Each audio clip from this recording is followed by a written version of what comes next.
Good evening. മാറ്റിനി ഫിലിമിലേക്ക് എല്ലാവർക്കും സ്വാഗതം. ഇന്നത്തെ വിഷയം സ്കൂള് തുറക്കുന്ന ദിവസമായതുകൊണ്ട് തന്നെ ഒരു പ്രവേശനോത്സവം പോലെ നമ്മളും കൊണ്ടാടുകയാണ്. ഇന്നത്തെ വിഷയം പാരന്റിങ് സൈക്കോളജിയാണ്. ശോഭനാമാണ് പാരന്റിങ് സൈക്കോളജിയിലെ ഈ ഭാഗം നമുക്ക് വേണ്ടി എടുക്കുന്നത്. ശോഭനാമ ഒരു റിട്ടയർഡ് ഹയർ സെക്കൻഡറി സ്കൂൾ പ്രിൻസിപ്പളാണ്. പല സ്കൂളുകളിൽ ഹയർ സെക്കൻഡറി സ്കൂളുകളിൽ ടീച്ചറായിട്ട് വർക്ക് ചെയ്തിട്ടുണ്ട്. ഇതിനേക്കാളൊക്കെ ഉപരി റിട്ടയർമെന്റിന് ശേഷം ശരിക്കും എന്താണ് ക്രിയേറ്റിവിറ്റി എന്ന് മനസ്സുകൊണ്ട് അല്ലെങ്കിൽ ജീവിതം കൊണ്ട് അറിയുകയും അത് മറ്റുള്ളവരിലേക്ക് പകർന്നു കൊടുക്കുകയൊക്കെ ചെയ്യുന്ന ഒരു വ്യക്തിയാണ്. സാധാരണ ഹെഡ് മിസ്ട്രസ്മാരെ പോലെ അല്ല, വളരെ ഡൈനാമിക് ആണ്. ഏത് കാര്യങ്ങളും വളരെ ഊർജ്ജസ്വലതയോടെ ചെയ്യാനൊക്കെ വളരെ താല്പര്യം പ്രകടിപ്പിക്കുന്ന ഒരു വ്യക്തിയാണ്. അതുകൊണ്ട് തന്നെ അദ്ദേഹത്തിൻ്റെതായിട്ടുള്ളൊരു പാഷൻ, ശോഭന മാമിൻ്റെതായിട്ടുള്ളൊരു പാഷൻ ലൈഫിൽ എപ്പോൾ നോക്കിയാലും കാണാം. ക്ലാസ് എടുക്കുമ്പോൾ തന്നെ അത് നമുക്ക് കറക്റ്റായിട്ട് ഫീൽ ചെയ്യും. ക്രിയേറ്റിവിറ്റി, പാരന്റിങ്, ഇങ്ങനെയുള്ള പല പല മേഖലകളിൽ പുതിയ കുട്ടികൾക്കും അതേപോലെ തന്നെ ടോട്ട്സ്, ട്രെയിനേഴ്സ് എന്ന് പറയുന്ന കോൺസെപ്റ്റിലൊക്കെ ഒത്തിരി കാര്യങ്ങൾ പറഞ്ഞു കൊടുക്കാൻ വളരെ പ്രത്യേകതയോടുകൂടി മുന്നോട്ട് പോകുന്ന ഒരു വ്യക്തിയാണ്. ശരിക്കും റിട്ടയർമെന്റിന് ശേഷം ശരിക്കും ആസ്വദിച്ച് ജീവിക്കുകയാണെന്ന് പറയാം. സ്വന്തമായ ഒരു ബോട്ടിക് സ്റ്റാർട്ട് ചെയ്തിട്ടുണ്ട്. ക്രിയേറ്റിവിറ്റിയുടെ പല തലങ്ങളിലൂടെ കടന്നു പോകുന്നുണ്ട്. കോട്ടയം മാങ്ങാനം സ്വദേശിയാണ്. ഹസ്ബൻഡും അധ്യാപകനായിരുന്നു നൈജീരിയയില്. അതുപോലെ 2 കുട്ടികളാണുള്ളത്. രണ്ടുപേരും വളരെ അഡ്വാൻസ്ഡ് ആയിട്ടുള്ള വിദ്യാഭ്യാസം നേടിക്കൊണ്ട് മുന്നോട്ട് പോകും. ഒരാൾ MG യൂണിവേഴ്സിറ്റിയിലും ഒരാൾ ടെക്നോളജി ഫീൽഡിലുമാണ് വർക്ക് ചെയ്യുന്നത്. സോ ഇന്നത്തെ ഈ പാരന്റിങ് സൈക്കോളജിയുടെ ഭാഗമായിട്ട് നിങ്ങളെ എല്ലാവരെയും ഞാൻ ഈ പ്രോഗ്രാമിലേക്ക് ക്ഷണിക്കുന്നു. അതോടൊപ്പം ശോഭന മാമിനെയും. ശോഭന മന്ദാരം എന്ന പേരിലാണ് ശോഭന മാം അറിയപ്പെടുന്നത്. So Shobhana ma'am, you are welcome. Thank you Sabu sir. Sabu സാറിന് എങ്ങനെ നന്ദി പറയണമെന്ന് എനിക്കറിയില്ല. കാരണം എൻ്റെ ഗുരുഭൂതനാണ്, അതോടൊപ്പം തന്നെ സുഹൃത്താണ്. സാറിനെ പരിചയപ്പെട്ടപ്പോൾ എനിക്ക് തോന്നുന്നു ഇത്ര വൈവിധ്യമാർന്ന കഴിവുകളുള്ള അറിവുകളുള്ള ഒരു മനുഷ്യനെ നേരത്തെ പരിചയപ്പെടാതെ പോയല്ലോ എന്ന്. അപ്പോൾ സാറ് എന്നോട് എനിക്ക് ഇന്നൊരു സന്തോഷ വാർത്തയോട് കൂടി ഞാൻ വന്നിരിക്കുന്നത്. സാറ് 1-2 ക്ലാസ്സുകളിലായിട്ട് നമ്മളെ PPT ഉണ്ടാക്കാനും പിന്നെ പോസ്റ്റർ ഉണ്ടാക്കാനൊക്കെ പഠിപ്പിച്ചു. അന്നൊക്കെ സാറിന് ഞാനൊരു ഉറപ്പ് കൊടുത്തു, സാർ ഇത് ചെയ്തിരിക്കും എന്ന് പറഞ്ഞിരുന്നു. പക്ഷെ എങ്കിലും ഒരു പിന്നെ PPT ഫുള്ളായിട്ടൊക്കെ ഉണ്ടാക്കാനൊന്നും സാധിച്ചില്ലായിരുന്നു. പക്ഷെ ഇന്ന് ഞാൻ സാറിനൊരു ഗുരുദക്ഷിണയായിട്ട് വളരെ ഭംഗിയാക്കിയൊന്നും ഇല്ലെങ്കിലും പെട്ടെന്ന് ചെയ്തതാണ്. ഇന്നലെ കൊണ്ട് തീരുമാനം എടുത്ത് ചെയ്തതാണ്. അപ്പം ഒരു PPT നിർമ്മിക്കാൻ സാധിച്ചു സാറിൻ്റെ ആ ഇൻഫ്ലുവൻസ് കൊണ്ട് എന്ന് പറയാനും കൂടി ഈ അവസരം ഉപയോഗിക്കുകയാണ്. ഒത്തിരി സന്തോഷം, ഒത്തിരി സ്നേഹത്തോടെ, ഒത്തിരി നന്ദിയോടെ സാറിനെ സ്മരിച്ചുകൊണ്ട്, അതുപോലെ നമ്മുടെ ഈ പിന്നെ ഇന്നിവിടെ എത്തിച്ചേരാൻ സാധിച്ചതിന് ഈ മാതാപിതാ ഗുരുദൈവങ്ങളോട് നന്ദി അർപ്പിച്ചുകൊണ്ട് ഇന്നിവിടെ എത്തിയിട്ടുള്ള എല്ലാ സുഹൃത്തുക്കൾക്കും എല്ലാ ആത്മസഹോദരങ്ങൾക്കും ഒത്തിരി ഒത്തിരി നന്ദി. ഒരുപാട് കടപ്പാടുണ്ട്. ഒരുപാട് ആളുകള് ഞങ്ങളിപ്പോൾ പഠിക്കുന്ന ടോട്ട്സ് 32 ബാച്ചിലേക്ക് ആണെങ്കിലും എലിക്കുട്ടി മാം പോലെയുള്ളവരൊക്കെ ഒത്തിരി നമുക്ക് പ്രൊമോട്ട് ചെയ്യുന്ന ആൾക്കാരാണ്. അപ്പൊ അങ്ങനെ ഒത്തിരി നല്ലൊരു സുഹൃത്ത് ബന്ധത്തിൽ ഏർപ്പെടാൻ സാധിച്ചു ഈ റിട്ടയർമെന്റ് ലൈഫിൽ എന്നത് ഒത്തിരി സന്തോഷം നൽകുന്ന ഒരു കാര്യമാണ്. മനസ്സിന് പിന്നെ ബോറിംഗ് ഇല്ലാതെ നമ്മളെപ്പോഴും ആക്റ്റീവായിട്ടിരിക്കാൻ ഇതുപോലെയുള്ള സുഹൃത്ത് ബന്ധങ്ങൾ സഹായിക്കും. ഈ പുതിയ അധ്യയന വർഷത്തിൽ നമ്മളും കുട്ടികളാകാം, നമുക്കും പുതിയ പുതിയ മേഖലകളിലേക്ക് പടർന്നു കയറാം. അതുപോലെ തന്നെ നമ്മുടെ കുഞ്ഞുങ്ങള് അവരെ എങ്ങനെയൊക്കെ പിന്നെ അവരെ രക്ഷപ്പെടുത്താൻ സാധിക്കുമോ അതിനൊക്കെ നമുക്ക് മുന്നിട്ടിറങ്ങാൻ ഒരു അവസരമാണിത്. അപ്പോൾ എന്തായാലും നമ്മൾ ഇന്ന് പിന്നെ പഴയ ആ ഒരു ഓർമ്മയിലേക്ക് നമുക്കൊന്ന് പോവാം. ഏതാണ്ട് വർഷങ്ങൾക്ക് മുമ്പ് നമ്മൾ ആദ്യ ദിവസം സ്കൂളിൽ പോയ ആ ദിനം നമുക്കൊന്ന് ചിന്തിക്കാം, ഓർക്കാം. അപ്പൊ അന്ന് പിന്നെ നമുക്കതൊന്ന് വിഷ്വലൈസ് ചെയ്യാം. എല്ലാവരും ഒന്ന് കണ്ണുകൾ അടച്ച് ഒരു 2 മിനിറ്റ് നമുക്ക് അന്നത്തെ പിന്നെ ആ സാഹചര്യം, ഇതിപ്പോ ഒരു 30 വർഷം 40 വർഷം 50 വർഷം ഒക്കെ മുമ്പ് അല്ലെ 60 വർഷം മുമ്പ് ഒക്കെ ആ 1-ാം ക്ലാസ്സിൽ പോയ ആ അനുഭവം നമുക്കൊന്ന് പിന്നെ മനസ്സിലൊന്ന് ഓർക്കാം. സാവധാനം കണ്ണുകൾ അടയ്ക്കുക. അപ്പൊ രാവിലെ തണുത്തു മൂടിയ ആ അന്തരീക്ഷത്തിൽ കിടന്നുറങ്ങുകയാണ്. അപ്പോൾ അമ്മ വന്ന് പിന്നെ വിളിക്കുന്നു, കുട്ടാ എഴുന്നേക്ക്, നമുക്ക് സ്കൂളിൽ പോകണ്ടേ, ഇന്ന് പുത്തനുടുപ്പും പുത്തൻ ബാഗും ഒക്കെ ആയിട്ട് സ്കൂളിൽ പോകണ്ടേ. ഞെട്ടി എഴുന്നേക്കുന്നു. എഴുന്നേറ്റ ഉടനെ പിന്നെ എഴുന്നേറ്റ് പോയി ഉമിക്കരിയും ഉപയോഗിച്ച് പല്ല് തേച്ച് വൃത്തിയാക്കി. അപ്പോഴേക്കും അച്ഛൻ പച്ച ഈർക്കിലി പിന്നെ കീറി കൊണ്ടുതന്ന് നാക്ക് വടിക്കുന്നു. അതിനുശേഷം നല്ല വെന്ത വെളിച്ചെണ്ണ അമ്മ തലയിൽ വെച്ച് കുളിപ്പിക്കുന്നു. കുളിച്ചു കഴിഞ്ഞ് നല്ല പുത്തനുടുപ്പുകൾ ഇടുന്നു. ആ ഒരു ഗന്ധം, ആ പുത്തനുടുപ്പിന്റെ ഒരു ഗന്ധം ഇപ്പോഴും മൂക്കിന്റെ തുമ്പിൽ നിൽക്കുന്നു.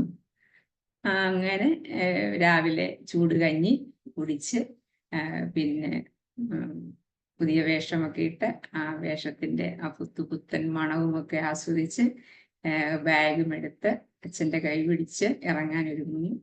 അപ്പോഴേക്കും അപ്പൂപ്പൻ്റെയും അമ്മൂമ്മയുടെയും കാലിൽ തൊട്ട് നമസ്കരിച്ച് അനുഗ്രഹം വാങ്ങി.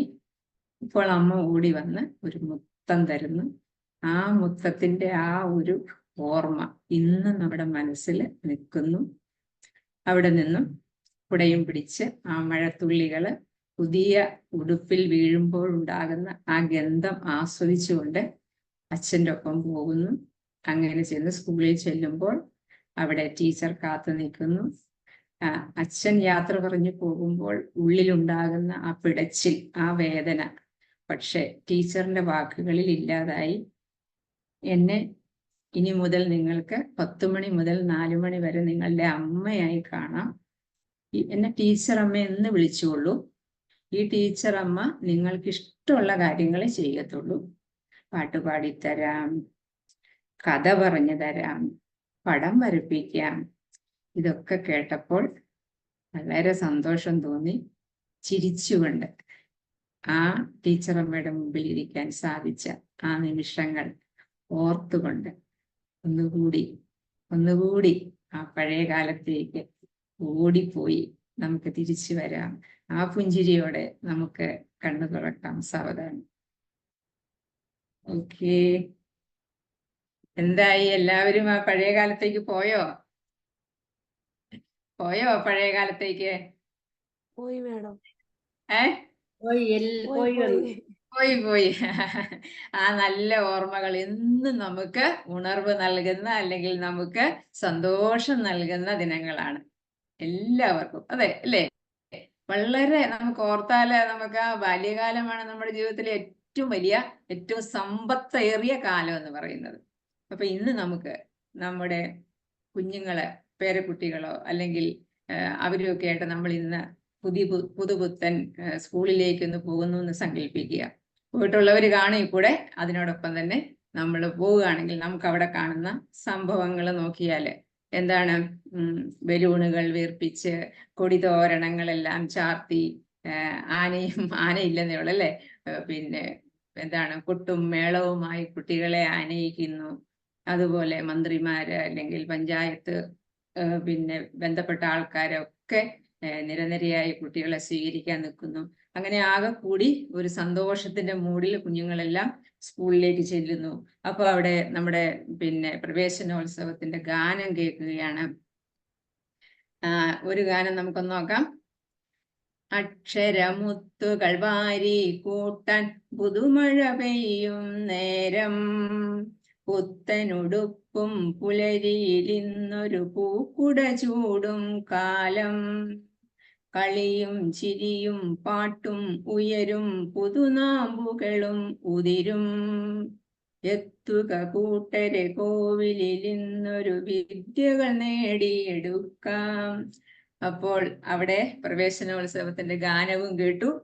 അങ്ങനെ നമ്മുടെ കുട്ടികൾ സന്തോഷത്തിന്റെ പടവുകൾ കയറുന്നത് കണ്ട് നമ്മൾ ആനന്ദിക്കുന്നു. ഇവിടെ നമുക്ക് ഇന്ന് പിന്നെ ഈ കുട്ടികള്, ഈ അധ്യാപകര്, ഈ മാതാപിതാക്കളെ നമുക്ക് നോക്കാം. ഇവിടെ ആരൊക്കെ സംതൃപ്തരാണ്? നമ്മുടെ പഴയ കാലത്തെ കുറിച്ച് ഓർക്കുമ്പോൾ നമുക്ക് നമ്മുടെ ആ വടി പിടിച്ച ചാക്കോ മാഷും അല്ലെങ്കിൽ ആ ജാനകി ടീച്ചറും ഒക്കെ നമ്മുടെ മനസ്സിൽ വളരെ സംതൃപ്തി തരുന്ന, അഭിമാനം തരുന്ന, സന്തോഷം തരുന്ന, ഭയഭക്തി ബഹുമാനം തരുന്ന ആൾക്കാരായിരുന്നു. എന്നാൽ ഇന്ന് കുഞ്ഞുങ്ങളെ സംബന്ധിച്ച് അവർ സംതൃപ്തരാണോ? ആണെന്ന് എനിക്ക് തോന്നുന്നില്ല. ഇനി മാതാപിതാക്കൾ സംതൃപ്തരാണോ? അവർക്കും സംതൃപ്തി കുറവുണ്ട്. എന്നാൽ അധ്യാപകരെ നോക്കിയാൽ അവരും സംതൃപ്തരല്ല. അധ്യാപകരുടെ അവകാശങ്ങൾ എന്നെടുത്തു കളഞ്ഞു. അന്നു മുതൽ അവർ നോക്കുകുത്തികളായി നിൽക്കുന്ന കാഴ്ചയാണ് നമ്മൾ കണ്ടുകൊണ്ടിരിക്കുന്നത്. പടിയെടുക്കാൻ പാടില്ല, വഴക്ക് പറയാൻ പാടില്ല, ദേഷ്യപ്പെടാൻ പാടില്ല, കണ്ണുരുട്ടാൻ പാടില്ല, ഒന്നുമേ ചെയ്യാൻ പാടില്ല. കുട്ടി എന്ത് തെറ്റ് ചെയ്താലും അത് നിഷ്ക്രിയനായി നോക്കിക്കൊണ്ട് നിൽക്കാനേ നമ്മുടെ അധ്യാപക സമൂഹത്തിന് സാധിക്കുന്നുള്ളൂ എന്ന് പറയുമ്പോൾ വളരെ സങ്കടമുണ്ട്, വളരെ വേദനയുണ്ട്.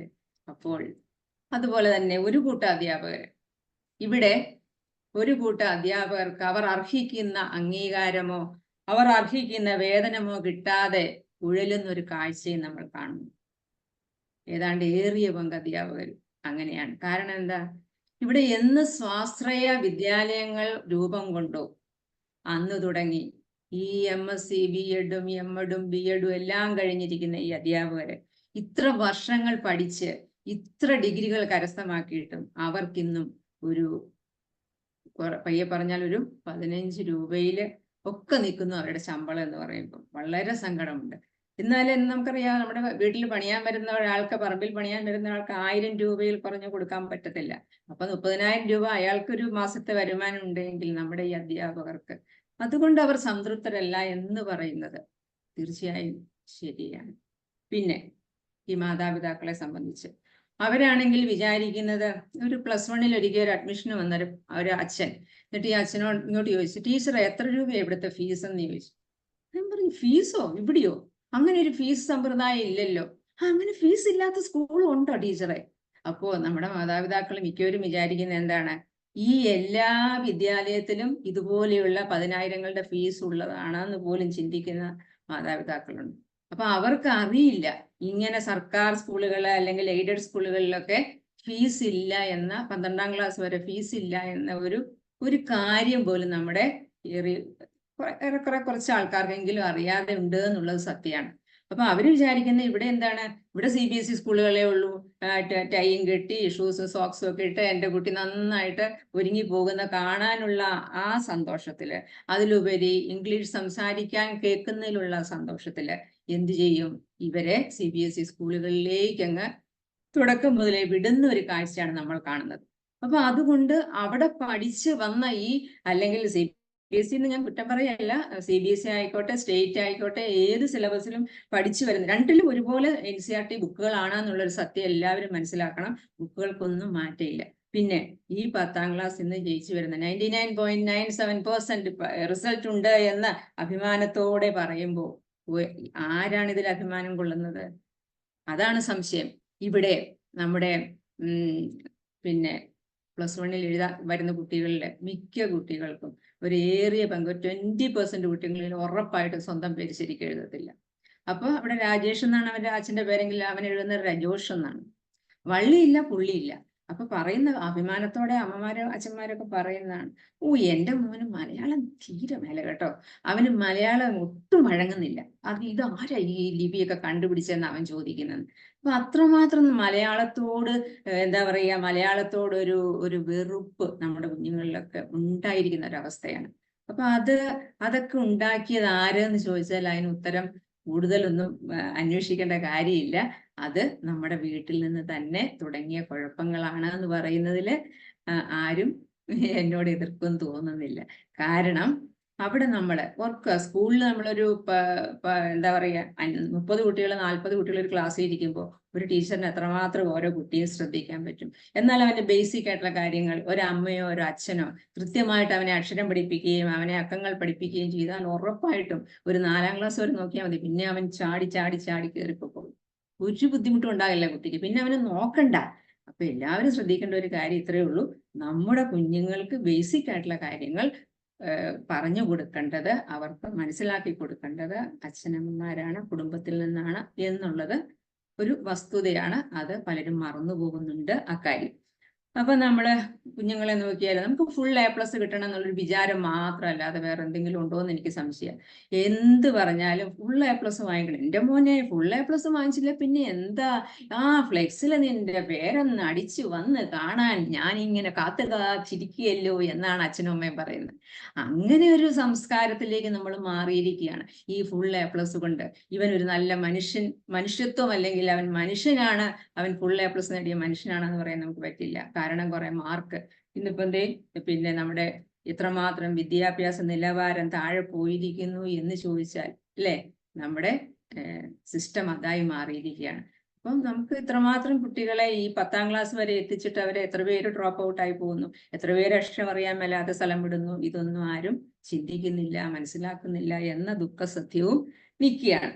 അപ്പൊ നമുക്കറിയാം ഈ 12ാം ക്ലാസ് വരെ ഒരു കുഞ്ഞ് CBSE ഒക്കെ പഠിച്ചിങ്ങ് വരുവാണെങ്കിൽ അവനൊരു 10 ലക്ഷം അല്ലെ 12 ലക്ഷം രൂപ ചെലവാക്കിയിട്ടുണ്ടെന്നുള്ളത് ഉറപ്പാണ്.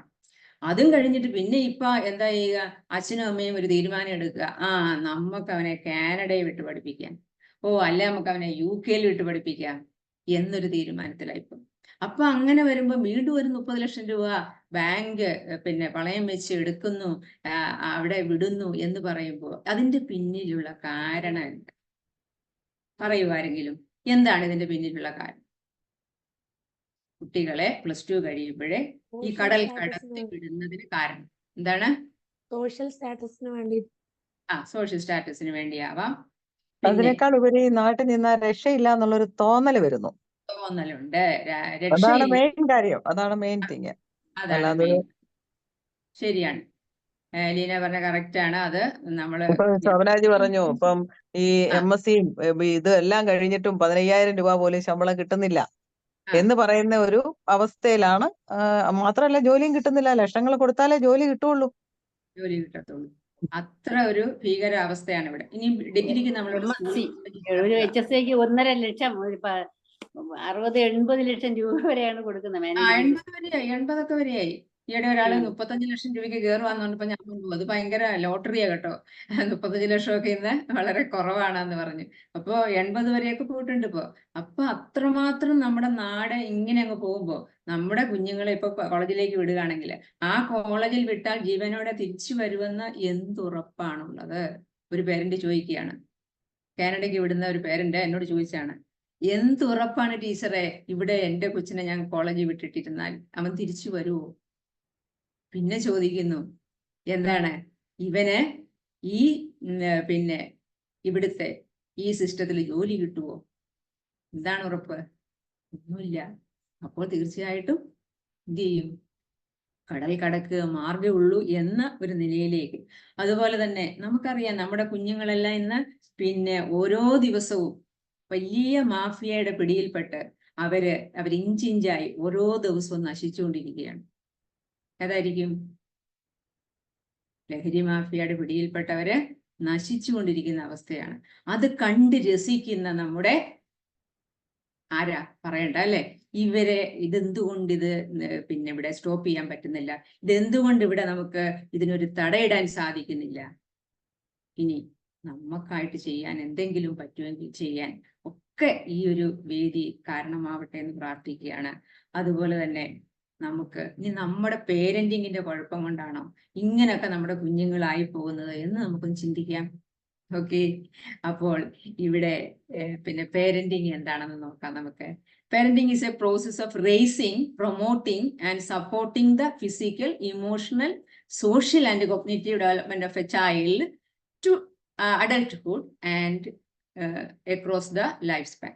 അപ്പൊ നമ്മൾ ഇവിടെ ചെയ്യുന്നത് 4 കാര്യങ്ങൾ, ഇവനെ നമുക്ക് 4 കാര്യങ്ങളിൽ 4 മേഖലകളിൽ മെച്ചപ്പെടുത്തിയാൽ നമുക്ക് പിന്നെ പേരന്റിങ് ഇഫക്റ്റീവ് ആയി എന്ന് പറയാം. എന്തൊക്കെയാണ്? ശബരം, ആ സ്ലൈഡ് മാറ്റിയിട്ടില്ലല്ലോ. ഓക്കെ, instructional objectives എന്ന് പറയാമേ. At the end of the session, the participants will tell 5 aspects of parenting to build a strong foundation for their family. ഇവിടെ 5 ആസ്പെക്ട്സ് പേരന്റിങ്ങിന്റെ, അങ്ങനെ നമുക്കൊരു നല്ല സ്ട്രോങ് ഫാമിലി ഉണ്ടാക്കിയെടുക്കാൻ പറ്റും എന്നാണ് പ്രതീക്ഷിക്കുന്നത്. ഇപ്പൊ ഇവിടെ നമ്മൾ എന്താണ് സൈക്കോളജി പേരന്റിങ്ങിൽ എന്ന് ചോദിച്ചാൽ എന്ത് പറയാം? Psychology is important in parenting because it helps to build a strong foundation stone for the future. അപ്പൊ ഇവിടെ ഒരു നല്ല ബേസ്മെന്റ് ഇടാൻ, നല്ലൊരു ഫൗണ്ടേഷൻ സ്റ്റോൺ ഇടാൻ നമുക്ക് സാധിക്കുന്നു സൈക്കോളജിക്കൽ ആയിട്ടുള്ള അപ്രോച്ച് കൊണ്ട്. ഇവിടെ എത്ര നിലകൾ വേണമെങ്കിലും നമുക്ക് മേളിലേക്ക് പണിയാം, നമ്മുടെ ബേസ്മെന്റ് ശരിയായാൽ. ആ ബേസ്മെന്റ് ശരിയായി കെട്ടിക്കൊടുക്കുക എന്നുള്ളതാണ് നമ്മുടെ പേരൻസിന് ചെയ്യാൻ പറ്റുന്ന ഏറ്റവും വലിയ കാര്യം. അത് ഉറപ്പായാൽ പിന്നെ അവൻ എത്ര നിലകൾ വേണമെങ്കിലും അതിന്റെ മുകളിൽ പണിയട്ടെ. അതാണ്. അപ്പോൾ നമുക്ക് പേരന്റിങ് സൈക്കോളജിയിൽ 4 ഏരിയാസ് ഏതൊക്കെയാണെന്നോ. അപ്പൊ ഇവിടെ ഞാനിവിടെ ഇതിനു മുമ്പ് ഒരു കാര്യം പറയട്ടെ. നിങ്ങൾക്കൊരു ഉത്തരം എഴുതാനുള്ളൊരു കാര്യമുണ്ട്. അപ്പൊ ഞാനൊരു ഷ്മിറ്റ് എന്ന് പറയുന്ന പിന്നെ വലിയൊരു ലോകോത്തര പ്രശസ്തനായ ഒരു സർജന്റെ കാര്യം പറയും. സർജന്റെ കഥയാണ്. അപ്പൊ അദ്ദേഹം ഒരിക്കൽ ലണ്ടനിൽ ഒരു വലിയ സെമിനാർ പങ്കെടുക്കാനായിട്ട്, പുള്ളി പേപ്പർ പ്രസന്റ് ചെയ്യാനായിട്ട് എല്ലാം തീരുമാനിച്ചു. പ്ലെയിൻ ടിക്കറ്റ് ഒക്കെ ബുക്ക് ചെയ്തു. ആ സമയത്ത് അദ്ദേഹത്തെ ഫ്രാൻസിലെ പ്രസിഡന്റ് വിളിച്ചിട്ട് പറഞ്ഞു, അത്യാവശ്യമായിട്ട് അടിയന്തരമായിട്ടൊരു ശസ്ത്രക്രിയ ചെയ്യണം, വളരെ VIP ആയിട്ടുള്ള ഒരാളാണ്. അപ്പൊ അദ്ദേഹത്തിന് ചെയ്യാതിരിക്കാൻ പറ്റിയില്ല. അദ്ദേഹം പോയി ചെയ്തു. ചെയ്തതിന് ശേഷം അദ്ദേഹം ഓടി വന്ന് ഈ പ്ലെയിനിന് കിട്ടാൻ വേണ്ടി ഓടി ചെന്നപ്പോൾ അത് മിസ്സായി. അപ്പോൾ അദ്ദേഹത്തിന് വലിയ സങ്കടമായി. അദ്ദേഹം വീണ്ടും വേറൊരു വഴിക്ക് പോകാൻ പറ്റുമോ എന്ന് ആലോചിച്ച് മാഞ്ചസ്റ്ററിൽ ചെന്നിട്ട് പോകാൻ വേണ്ടി ഒരു പ്ലെയിന് ബുക്ക് ചെയ്ത് അതിനുശേഷം പോവുകയാണ്. മാഞ്ചസ്റ്ററിൽ ചെന്നപ്പോൾ അവിടുന്ന് ഒരു 6 മണിക്കൂർ യാത്രയുണ്ട് ലണ്ടനിലേക്ക്. അപ്പൊ അദ്ദേഹം അവിടെ ചെന്നിറങ്ങുമ്പോൾ അവിടെ ടാക്സി എല്ലാം പണിമുടക്കണം. അപ്പോൾ എല്ലാ ആഗ്രഹങ്ങളും അസ്തമിച്ച പോലെയായി. എങ്കിലും അദ്ദേഹം ട്രൈ ചെയ്ത് അവിടെ ഒരു റെന്റേ കാർ കിട്ടിപ്പോയി. അങ്ങനെ ആ ഡോക്ടർ ആ റെന്റേ കാറിൽ കയറി യാത്ര തുടങ്ങിയപ്പോൾ ഭയങ്കര പേമാരി മഴ. ഈ മഴ കാരണം അദ്ദേഹത്തിന് മുന്നോട്ട് നീങ്ങാൻ പറ്റാതെ ഒരുപാട് അവസരങ്ങൾ ഉണ്ടായെങ്കിലും ഈ ഡോക്ടർ എന്ത് ചെയ്തു, അങ്ങ് വിട്ടടിച്ചു. അപ്പം സൈൻ ബോർഡ് ഒന്നും കാണത്തില്ല. അപ്പൊ ഈ സൈൻ ബോർഡ് കാണാതെ വന്നപ്പോൾ അദ്ദേഹം കിട്ടിയ വഴി അങ്ങ് പോയി ആരും കാണുന്നില്ല. അവിടെ എല്ലാം കൂരിരുട്ട് പോലെയായി, ഒന്നും അറിയാൻ പറ്റാത്ത അവസ്ഥയിൽ അദ്ദേഹം ഒരു വീട്ടിൽ ഒരു ചെറിയ വെട്ടം കണ്ടു. ആ വെട്ടം കണ്ടിടത്തേക്ക് അദ്ദേഹം വണ്ടി നിന്നിട്ട് കയറി ചെന്നിട്ട്, എനിക്ക് ഇത്തിരി തുണി ഒക്കെ തരുമോ, ഇതൊന്ന് തുടയ്ക്കാനാന്നൊക്കെ ചെന്നു. ഇപ്പോൾ ഒരു മധ്യവയസ്കയായ സ്ത്രീ എഴുന്നേറ്റ് വന്നിട്ട് പറഞ്ഞു, കൊടുത്തു, തുണിയൊക്കെ കൊടുത്തു. എന്നിട്ട് അദ്ദേഹം തുടച്ചിട്ട് വരുന്നതിനിടയ്ക്ക് ഇവര് അകത്തേക്ക് കയറി പോയിട്ട് ഭയങ്കര ഉച്ചത്തിൽ അവർ പ്രാർത്ഥിക്കുകയാണ്. ഭയങ്കര കരഞ്ഞുകൊണ്ട് ബഹളം വെച്ചാണ് അവർ പ്രാർത്ഥിക്കുന്നത്. അപ്പൊ അദ്ദേഹം വിചാരിച്ചു, ഇതെന്താ ഈ സ്ത്രീ ഇങ്ങനെ പ്രാർത്ഥിക്കുന്നത്? അദ്ദേഹം ഒന്നും ചോദിച്ചില്ല. പിന്നെ ഈ തുണിയൊക്കെ തിരിച്ചവിടെ കൊടുത്തിട്ട് അദ്ദേഹത്തിന് ചൂടുവെള്ളം കുടിക്കാൻ കൊടുത്തു. അതൊക്കെ കുടിച്ചിട്ട് അദ്ദേഹം പോയി കാറിൽ കയറി കഴിഞ്ഞപ്പോൾ അദ്ദേഹത്തിനൊരു പിന്നെയും വിഷമം. ഞാൻ ചോദിച്ചില്ലല്ലോ എന്താന്ന്. അദ്ദേഹം വീണ്ടും തിരിച്ചിറങ്ങി ചെന്ന് ചോദിച്ചു, എന്തുകൊണ്ടാണ് ഇത്ര ഉച്ചത്തിൽ ഇത്ര കരഞ്ഞുകൊണ്ട് പ്രാർത്ഥിച്ചതെന്ന് ചോദിച്ചു. അപ്പൊ അദ്ദേഹത്തെ കൂട്ടിക്കൊണ്ട് ഈ സ്ത്രീ ആ മുറിയിലേക്ക്, ബെഡ്റൂമിലേക്ക് കൊണ്ടുപോയി കാണിച്ചു. 12 വയസ്സുള്ള ഒരു പെൺകുട്ടി അവിടെ കിടന്ന് വേദന കൊണ്ട് പുളഞ്ഞു കരയുകയാണ്. അപ്പോഴാണ് അദ്ദേഹത്തിന് മനസ്സിലാകുന്നത്, ഇത്രയും മേലാത്തൊരു കുട്ടിയാണോ ഈ അമ്മ ശുശ്രൂഷിക്കുന്നത്. അപ്പൊ അദ്ദേഹം ചോദിച്ചു, എന്ത് പറ്റിയെന്ന് ചോദിച്ചു. പറഞ്ഞു, എല്ലാ മരുന്നുകളും ചെയ്തു, യാതൊരു രക്ഷയില്ല. പക്ഷെ ഇനി പറഞ്ഞിരിക്കുന്ന ഒരു കാര്യം, ഫ്രാൻസിൽ ഒരു വലിയ ഡോക്ടറുണ്ട്, അദ്ദേഹത്തിന് വേണമെങ്കിൽ സർജറി ചെയ്ത് ഈ അസുഖം മാറ്റാവുന്നു. ഞങ്ങൾ പാവങ്ങള്, ഞങ്ങൾക്ക് ഫ്രാൻസ് പോയിട്ട് ഇവിടെ തന്നെ അങ്ങോട്ട് നീങ്ങാൻ ബുദ്ധിമുട്ടാണ് എന്ന് ഈ അമ്മ പറയുന്നു. അപ്പോഴാണ് ഈ ഡോക്ടർ അറിയുന്നത്, എന്നെയാണല്ലോ ഇവർ അന്വേഷിക്കുന്നതെന്ന്. അദ്ദേഹം കാര്യങ്ങളൊക്കെ പറഞ്ഞ് ഈ കുട്ടിയെ കൊണ്ട് ഫ്രാൻസിൽ കൊണ്ടുപോയി സർജറി ചെയ്ത് രക്ഷപ്പെടുത്തി വലിയ അത്ലറ്റായി മാറി. അപ്പൊ അദ്ദേഹം ഒരു ബുക്ക് എഴുതി. ആ book life is not just a story എന്ന. ഈ ബുക്കിനകത്ത് അദ്ദേഹം ഈ കാര്യങ്ങൾ പറഞ്ഞിട്ട് അവസാന പേജില് തൊട്ട് മുമ്പിൽ ഈ ചോദ്യമാണ് എല്ലാവരോടും, നിങ്ങൾക്ക് എന്ത് ഉത്തരം പറയാൻ പറ്റും? എന്നെ അങ്ങോട്ട് അയച്ചത് ആരാണ്? എന്നെ ആ വീട്ടിലേക്ക് അയച്ചത് ആരാണ്? അവിടെ എഴുതി വെച്ചു, ബുക്കിൽ എഴുതി വെച്ചു. നമുക്ക് അവസാനം പറയാം കേട്ടാ. ബുക്കിൽ എഴുതി വെച്ചു, എന്നെ ആ വീട്ടിലേക്ക് അയച്ചത് ആരാണ്. അപ്പൊ life is not just a story എന്നുള്ള ബുക്കിൽ അവസാന പേജിൽ അതിന്റെ ഉത്തരമുണ്ട്. അപ്പൊ നമുക്ക് ഫിസിക്കൽ ഡെവലപ്മെന്റിലേക്ക് പോകാം. ഇവിടെ നമ്മള് ആഹാരം എന്ന് പറയുന്നത് നല്ല ആഹാരം കുട്ടികൾക്ക് കൊടുക്കണം നമുക്കറിയാം. പക്ഷെ ഇന്ന് നമ്മുടെ ആഹാര രീതികൾ കാണുമ്പോൾ മനസ്സിലാകുന്നത്, നമ്മൾ എങ്ങോട്ടാ പോകുന്നതെന്നാണ് അല്ലേ? നമ്മുടെ കുഞ്ഞുങ്ങൾക്ക് നമ്മൾ ഉണ്ടാക്കിയ കഞ്ഞിയോ പയറോ പിന്നെ അവിയലോ സാമ്പാറോ ഒന്നും ഇഷ്ടമല്ല. അവർക്ക് ഇഷ്ടമുള്ളത് എന്താണ്? അവർക്ക് ഈ പിസായും ബർഗറും കുഴിമന്തി യമൻ മന്തിയും ഒക്കെ ആയിട്ട് അവരങ്ങ് പോവാണ്. അത് കാരണം എന്താണ് എന്ന് ചോദിച്ചാൽ അവര് തുടക്കത്തിൽ തന്നെ എന്റെ മോൻ എന്നെ കളിയാക്കുന്ന അജിനോമോട്ടോ. ഈ അജിനോമോട്ടോ ഉള്ള ഒരു സാധനം കഴിച്ചു കഴിഞ്ഞാൽ പിന്നെ അവന്റെ നാവില് എന്താണ് ആ രുചി മറ്റ് നാടൻ രുചികളൊന്നും പിടിക്കത്തില്ല. അങ്ങനെ അവരങ്ങ് ആയിക്കൊണ്ടിരിക്കുക. അവർക്ക് നമ്മുടെ വീട്ടിലുണ്ടാക്കുന്ന ഒന്നും വേണ്ട. ഈ അടുത്ത ദിവസം എൻ്റെ ഒരു പിന്നെ റിലേറ്റീവ് ആയിട്ടുള്ള ഒരു കുട്ടി ആദിത്യൻ 12ാം ക്ലാസ്സിൽ പഠിക്കുന്ന നിന്ന നിപ്പിൽ താഴെ വീണ് പിന്നെ ബോധം കെട്ട് കിടക്കുക. വീട്ടുകാരെല്ലാം കാറിൽ കൂവി ഹോസ്പിറ്റലിലേക്ക് കൊണ്ടുപോകുന്നു, അനക്കമില്ല. അവിടെ ചെന്നപ്പോൾ ഡോക്ടർ പരിശോധിച്ചിട്ട് പറഞ്ഞത് ഇവന്റെ ശരീരത്തിൽ ഒന്നുമില്ലാന്ന്, ഒരു സാധനവും ഇല്ലാന്ന്. അപ്പൊ അവന്റെ അമ്മയോട് ചോദിച്ചു എന്താണ് ഇവന് ആഹാരം കൊടുക്കുന്നത്. അമ്മ പറഞ്ഞത് അവനെ ഒരു സാധനം കഴിക്കത്തില്ല, പച്ചക്കറി കഴിക്കത്തില്ല, ഒരു പയറുവർഗ്ഗം കഴിക്കത്തില്ല, പിന്നെ ആകെ കഴിക്കുന്നത് ഇതാ ചിക്കനാ. അപ്പൊ ഞാൻ എന്ത് ചെയ്യും, ഒരു ചിക്കൻ വാങ്ങിക്കും ഒരാഴ്ചയില്, എന്നിട്ട് ഇത് കറി വെച്ചിട്ട് 7 പാത്രത്തിലാക്കി ഞാൻ ഫ്രീസറിൽ വെക്കും. എന്നിട്ട് ഓരോ പാത്രം ഓരോ ദിവസം എടുത്ത് ഇവന് കൊടുക്കും. അല്ല അവൻ എന്തെങ്കിലും കഴിക്കണ്ടേ, അവൻ ചോറ് കഴിക്കണമെങ്കിൽ എന്തെങ്കിലും കൊടുക്കണ്ടേ. അതുകൊണ്ട് ഇങ്ങനെയാ ചെയ്യുന്നത്. എന്നാലോചിച്ച് നോക്കിയേ, ആ മകൻ അവിടത്തെ പിന്നെ ബോധം കെട്ട് വീണില്ലെങ്കിലേ അതിശയുള്ളൂ അല്ലേ? ആരാ അവനെ അങ്ങനെ ആക്കിയത്? ആദിത്യനെ വീഴിക്കാൻ കാരണം ആരാണ്? ആദിത്യൻ തന്നെയാ. ആദിത്യൻ തന്നെയാ. ആദിത്യനെ വളം വെച്ച് കൊടുത്ത അവന് എന്തുകൊണ്ട് ഈ അമ്മ ഇങ്ങനെ പെരുമാറി, അതാണ് അവൻ അങ്ങനെ ആയിപ്പോയത്. അപ്പൊ നമ്മള് പിന്നെ കുട്ടികൾക്ക് ഇപ്പം അപ്പി ശരിക്കും പോകുന്നില്ല. കേട്ടില്ല.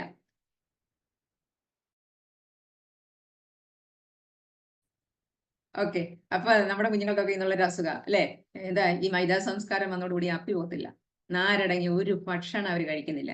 അവർക്ക് അവിയലും വേണ്ട, സാമ്പാറും വേണ്ട, അവർക്ക് ചീരത്തോരനും വേണ്ട, അവർക്ക് പിന്നെ ചക്കയും വേണ്ട, കപ്പയും വേണ്ട. പിന്നെ എങ്ങനെ അവരുടെ അപ്പി പോകും?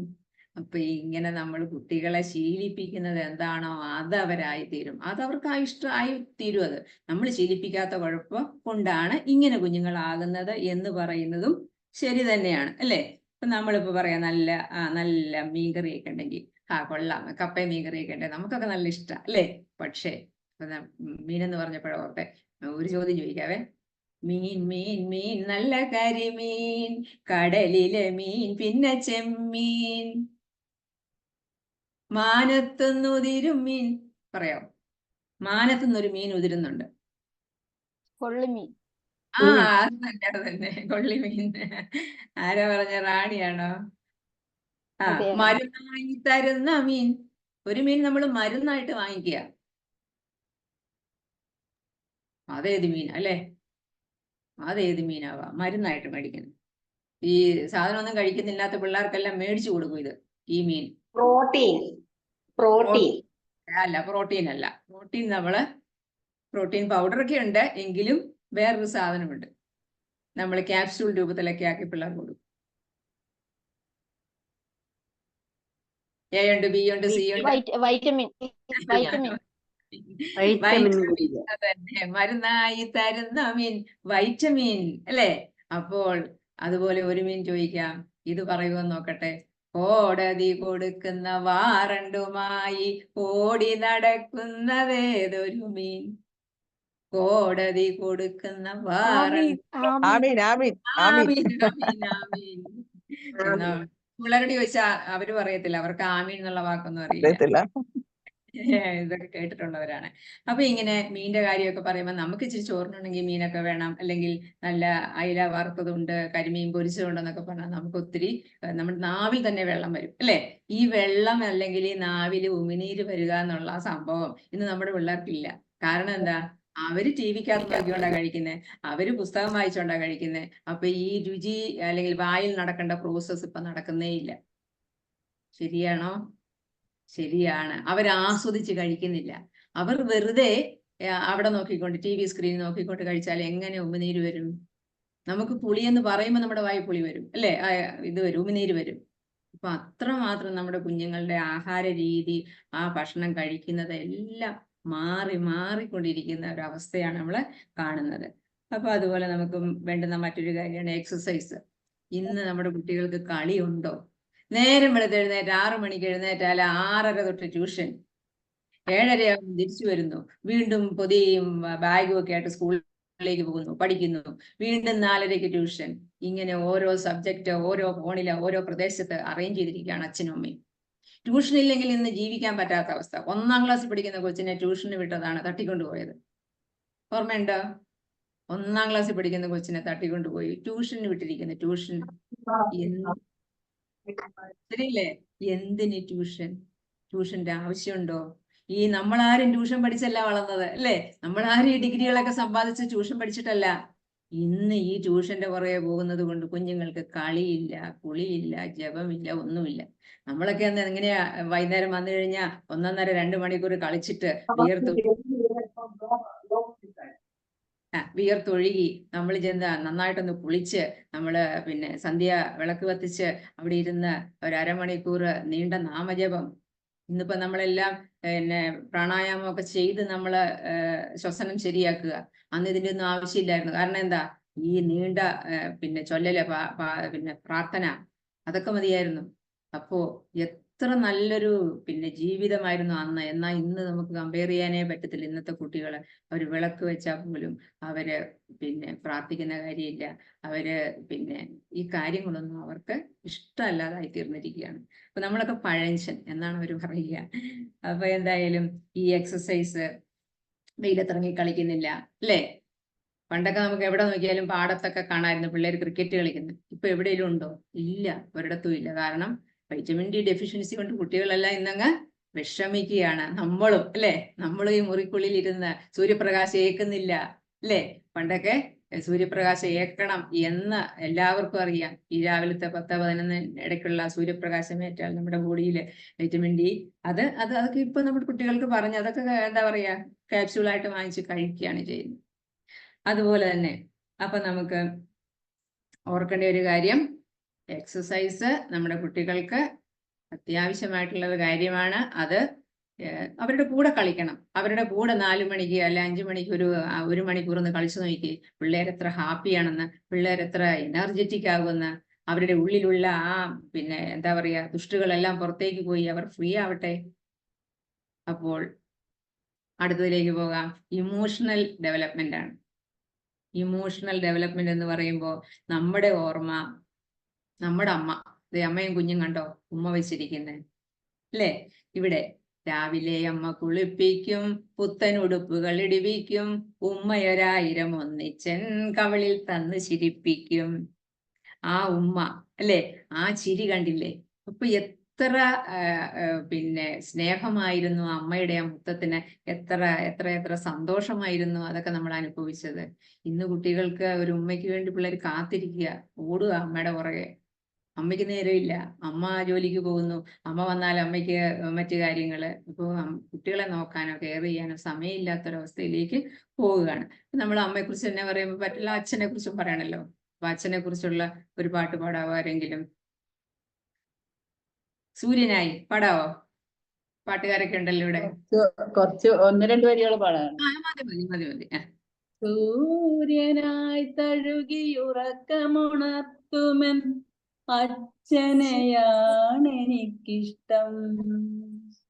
ഞാനൊന്നു കരയുമ്പോൾ അറിയാതെ പിടയുമെൻ അച്ഛനെയാണ് എനിക്കിഷ്ടം. വരികൾ കിട്ടുന്നില്ല മാഡം, സോറി. അതെ അതെ. ഞാനൊന്ന് കരയുമ്പോൾ അറിയാതെ ഉരുകുമേ. ഞാനൊന്ന് കരഞ്ഞാൽ എന്റെ അച്ഛൻ അറിയാതെ ഉരുകുമായിരുന്നു. അങ്ങനെയുള്ള അച്ഛനെയാണ് എനിക്കിഷ്ടം. അപ്പോ അച്ഛൻ അമ്മ എന്ന 2 പദങ്ങള് എത്രമാത്രം നമ്മുടെ ജീവിതത്തിൽ നമ്മളെ ഈ നിലയിലെത്തിക്കാൻ സാധിച്ചു എന്ന് ഓർക്കുമ്പോൾ ഒത്തിരി ഒത്തിരി സന്തോഷം, അല്ലേ? അപ്പോ ഇന്നിപ്പോ നമ്മള് കുട്ടികളെ പിന്നെ താരാട്ടുപാടി ഉറക്കുമ്പോ എൻ്റെ മോളുടെ മോന് താരാട്ടുപാടി ഉറക്കാനൊക്കെ ഞാൻ പഴയ പാട്ടുകളൊക്കെ ഉപയോഗിക്കും. ഏതാ നമ്മുടെ ഒന്നാനാം കൊച്ചു തുമ്പി എൻ്റെ കൂടെ പോരുമോ നീ, നിന്റെ കൂടെ പോന്നാലോ എന്തെല്ലാം തരുമെനിക്ക്, കളിക്കാനോ കളം തരുവേൻ, കുളിക്കാനോ കുളം തരുവേൻ, ഇട്ടിരിക്കാൻ പൊൻതടുക്ക് ഇട്ടുണ്ണാൻ പൊൻതളിയാം, കൈ കഴുകാൻ വെള്ളിക്കിണ്ടി കൈതോർത്താൻ പുള്ളിപ്പട്ട്. ഇതിനകത്ത് ഈ പാട്ടിനകത്ത് എന്തെല്ലാം സാധനമുണ്ട് അല്ലേ? ഒരു ആള് നമ്മുടെ വീട്ടിലേക്ക് ഒരാള് വന്നാല് ആ ആളെ എങ്ങനെ നമ്മള് പിന്നെ സ്വീകരിക്കണം അല്ലേ? എത്ര ഒരു ഒരു അതിഥിയെ നമ്മൾ എങ്ങനെ സൽക്കരിക്കണം എന്ന 3-4 ലൈനുകൾക്കകത്തുണ്ട്. അപ്പൊ ഒരു തുമ്പിയായിട്ട് പറയുമെങ്കിലും ഈ തുമ്പി വന്നാല് തുമ്പിക്ക് ഞാൻ ആദ്യം തന്നെ എന്ത് കൊടുക്കും? ഞാൻ കുളം കൊടുക്കും. വൃത്തിയുള്ള, നമ്മുടെ കുളിക്കുന്നത് എന്തിനാണ്? വൃത്തിയാണ്, നമ്മുടെ ശുചിത്വമാണ് എന്ന് കുഞ്ഞിന്റെ മനസ്സിൽ കുഞ്ഞു താരാട്ടുപാടി ഓർക്കുന്ന പിള്ള കുഞ്ഞാണ്. അപ്പൊ അവിടെ വൃത്തി ഉണ്ടാവണം. പിന്നെ എന്താണ്? പിന്നെ ആഹാരം കൊടുക്കും, നല്ല തളികയ്ക്കകത്ത് ആഹാരം കൊടുക്കും, മോശമായി ഇതിനൊന്നും കൊടുക്കില്ല. പിന്നെ എന്ത് പറയുന്നു ഇവിടെ? ഞാൻ പിന്നെ എന്ത് പറഞ്ഞു? കൈ കഴുകാൻ വെള്ളിക്കിണ്ടി വെച്ചിരിക്കുകയാണ് കൈ കഴുകാൻ. എന്നിട്ട് തോർത്താനായിട്ട് നല്ല പുള്ളിപ്പട്ട് വെച്ചിട്ടുണ്ട്. ഇങ്ങനെ എത്ര നല്ല നല്ല കൊച്ചു കൊച്ചു കവിതകളായിരുന്നു നമ്മുടെയൊക്കെ ചെറുപ്പത്തില്. ഇന്ന് എന്റെ കൊച്ചുമോനെ ഉറക്കാൻ ഞാൻ ഒരു ദിവസം കിടത്തിയപ്പോ അവൻ പറഞ്ഞതാ, അമ്മമ്മേ ആ തള്ളയുടെ മോള് അങ്ങ് വെച്ചേ, തള്ളയുടെ മോള്. കേട്ടിട്ടുണ്ടോ ആ പാട്ട്? തള്ളയുടെ മോള് അങ്ങ് വെക്കാൻ. തരളയുടെ മോളെ എന്തിനു വന്നു നീ? അത് പിന്നെ ചേട്ടാ വീട്ടില് തനിച്ച കൂട്ടിനു വരുമോ നീ? ഇത് വെക്കാനാ പറയുന്നത്.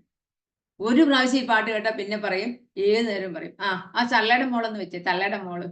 ഇങ്ങനെ കുട്ടികൾക്ക് യാതൊരു യക്ഷിയുടെ ഒരു പടം കണ്ട അതിനകത്ത് കാണുന്നത്. ആ യക്ഷിയായി വിളിക്കുന്നത്. അപ്പൊ കൂട്ടിന് വരുമോ എന്ന് ചോദിക്കുന്നത്.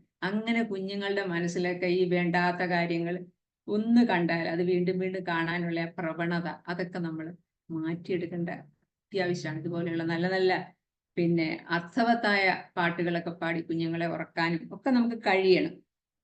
ഇനി പിന്നെ നമുക്ക് നോക്കാം സോഷ്യൽ ഡെവലപ്മെന്റ് എന്താന്ന്. നമ്മുടെ ഖലീൽ ജിബ്രാൻ പറയുന്നുണ്ട്, ഈ മക്കൾ നിങ്ങളുടെ മക്കളല്ല, ഈ സമൂഹത്തിന്റെ മക്കളാണ്. ഈ സമൂഹത്തിലെ ഓരോ വ്യക്തിക്കും ഉതകുന്നതായിരിക്കണം നിങ്ങളുടെ മക്കൾ. അല്ലാതെ അവന് വേണ്ടി മാത്രം, അവന്റെ കുടുംബത്തിന് വേണ്ടി മാത്രം ജീവിക്കുന്നവൻ ആവരുത് എന്നാണ് സാരം. അപ്പൊ ഒരു മിഠായി ഉള്ളൂ ഈ കുട്ടിയുടെ കയ്യിലെങ്കിൽ, ആ കുഞ്ഞു കുട്ടിയുടെ കയ്യിലെങ്കിൽ അവൻ എന്ത് ചെയ്യണം? അടുത്തൊരു കൂട്ടുകാരൻ ഇരിപ്പുണ്ടെങ്കിൽ അവനത് മുറിച്ച് പകുതി കൊടുക്കാനുള്ള മനസ്സുണ്ടാവണം. അവനിൽ 2 ഉണ്ടെങ്കിൽ ഒന്നവന് കൂട്ടുകാരന് കൊടുക്കാനുള്ള മനസ്സുണ്ടാവണം. അതാണ് ശീലിപ്പിക്കേണ്ടത്. അതുപോലെ ഒരു ഉച്ചയ്ക്ക് ഉണ്ണാതിരിക്കുന്ന എത്രയോ കുഞ്ഞുങ്ങൾ സ്കൂളുകളിലൊക്കെ ഉണ്ട്. അത് കണ്ടിട്ട് നമ്മുടെ കുഞ്ഞു വന്ന് പറയുക, അമ്മ എനിക്ക് ഇന്ന് ഒരു പൊതിയും കൂടെ കൂടുതൽ വേണേ എന്ന് പറയാൻ മനസ്സുള്ള കുഞ്ഞ് നമുക്കുണ്ടാവണം. അതാണ് അവൻ സൊസൈറ്റിയുടെ ഭാഗമാകുന്നത്. അതുപോലെ നമ്മൾ കുട്ടികളെ എന്താ പറയുക, NSS, NCC, സ്കൗട്ട്, ഗൈഡ്, ഇങ്ങനെയൊക്കെ ഒരുപാട് കാര്യങ്ങൾ സ്കൂളിലുണ്ട്. ഇതിലൊന്നും ചേർക്കത്തില്ല.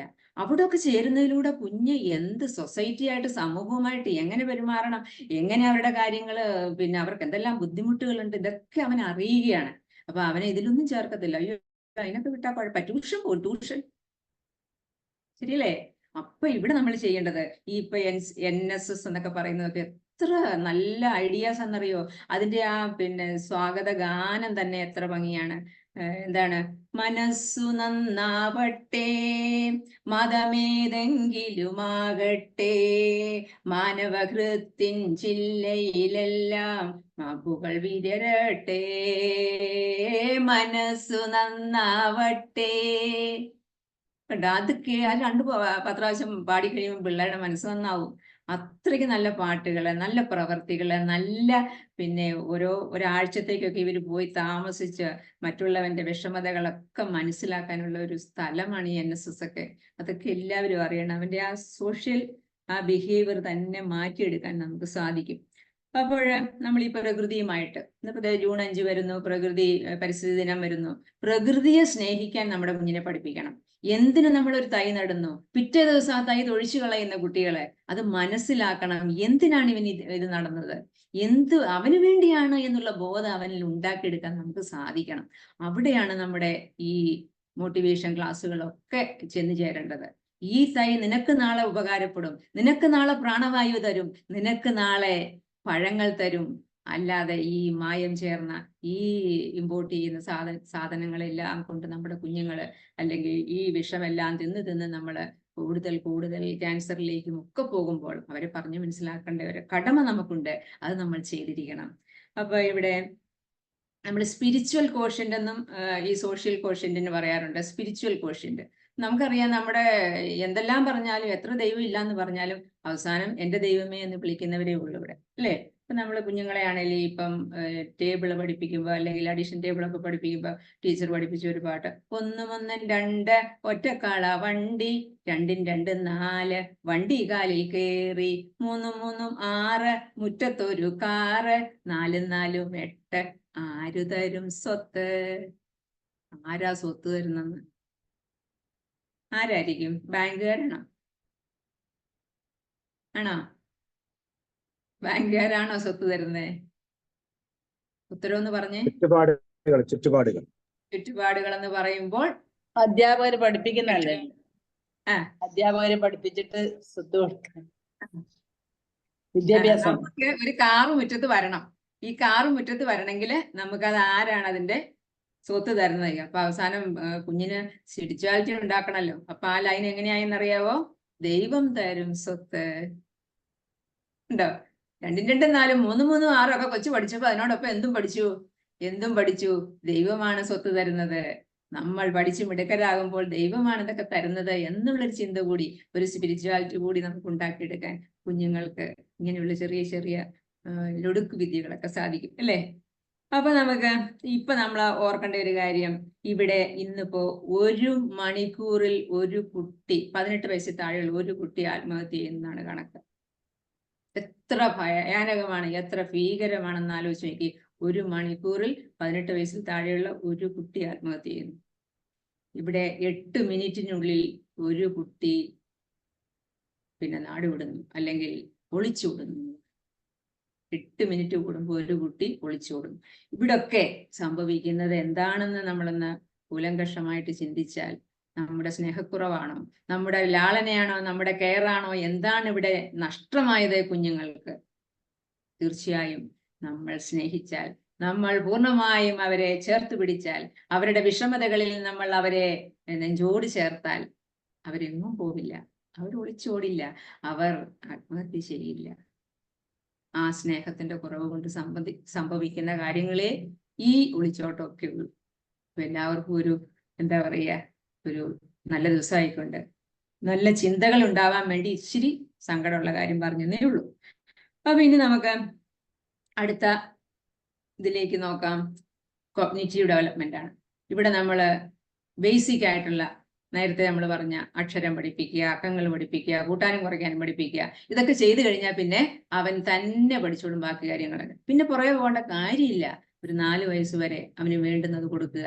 അവൻ മിടുക്കിയായി അവൾ മുന്നോട്ട് പോകും. ഇതിനിടയ്ക്ക് എന്തെല്ലാം കാര്യങ്ങൾ നമുക്കറിയാം. ഒരുപാട് നമ്മൾ കുട്ടിയുടെ ഫ്രണ്ട് ആവണം, കുട്ടിയുടെ ഒരു കൂട്ടുകാരനോ കൂട്ടുകാരിയോ ആണെന്ന് അവർക്ക് തോന്നണം. എങ്കിലേ അവർ എല്ലാ കാര്യങ്ങളും തുറന്നു പറയത്തുള്ളൂ. ഈ തുറന്നു പറയാത്തത് കൊണ്ട്, കമ്മ്യൂണിക്കേഷൻ കുറയുന്നത് കൊണ്ടാണ് ഈ സംഭവങ്ങളൊക്കെ ഉണ്ടാകുക. അപ്പൊ നമ്മൾ കൂടുതൽ അവരെ അടുപ്പിക്കാൻ, കൂടുതൽ അവരെ സ്നേഹത്തോടെ ചേർത്ത് പിടിക്കാൻ ഒരു നല്ല സുഹൃത്താകുക. പിന്നെയോ, അവനെ കണ്ടില്ലേ, അവൻ ഏത് നേരം വായിക്കുന്നു, നീ എന്താ വായിക്കാത്ത? അല്ലെ, അവനെ കണ്ടില്ലേ, അവന് 100ൽ 80 90 ഒക്കെ മാർക്ക്, നിനക്കോ? ഇങ്ങനെയുള്ള കമ്പാരിസൺ ഒഴിവാക്കുക. നമ്മുടെ കുട്ടിക്കൊരു കഴിവുണ്ട്, ആ കഴിവിനെ അംഗീകരിക്കുക. അവൻ 30 മാർക്കേ മേടിച്ചോളൂ. എനിക്കൊരു അനുഭവമുണ്ട്. എൻ്റെ മോന്റെ കാര്യത്തിൽ ഒരിക്കൽ എനിക്ക് സംഭവിച്ചത്.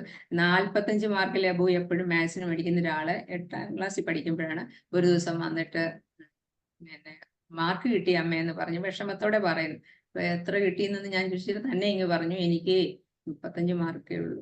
ഞാനൊന്നും മിണ്ടിയില്ല, ഞാൻ യാതൊന്നും മിണ്ടിയില്ല. നല്ലതെന്നോ ചീത്തയെന്നോ ഒന്നും പറഞ്ഞില്ല. ഇത്തിരി കഴിഞ്ഞപ്പോ ആ മുറിക്കകത്തൊരു വലിയ പൊട്ടിക്കരച്ചില്.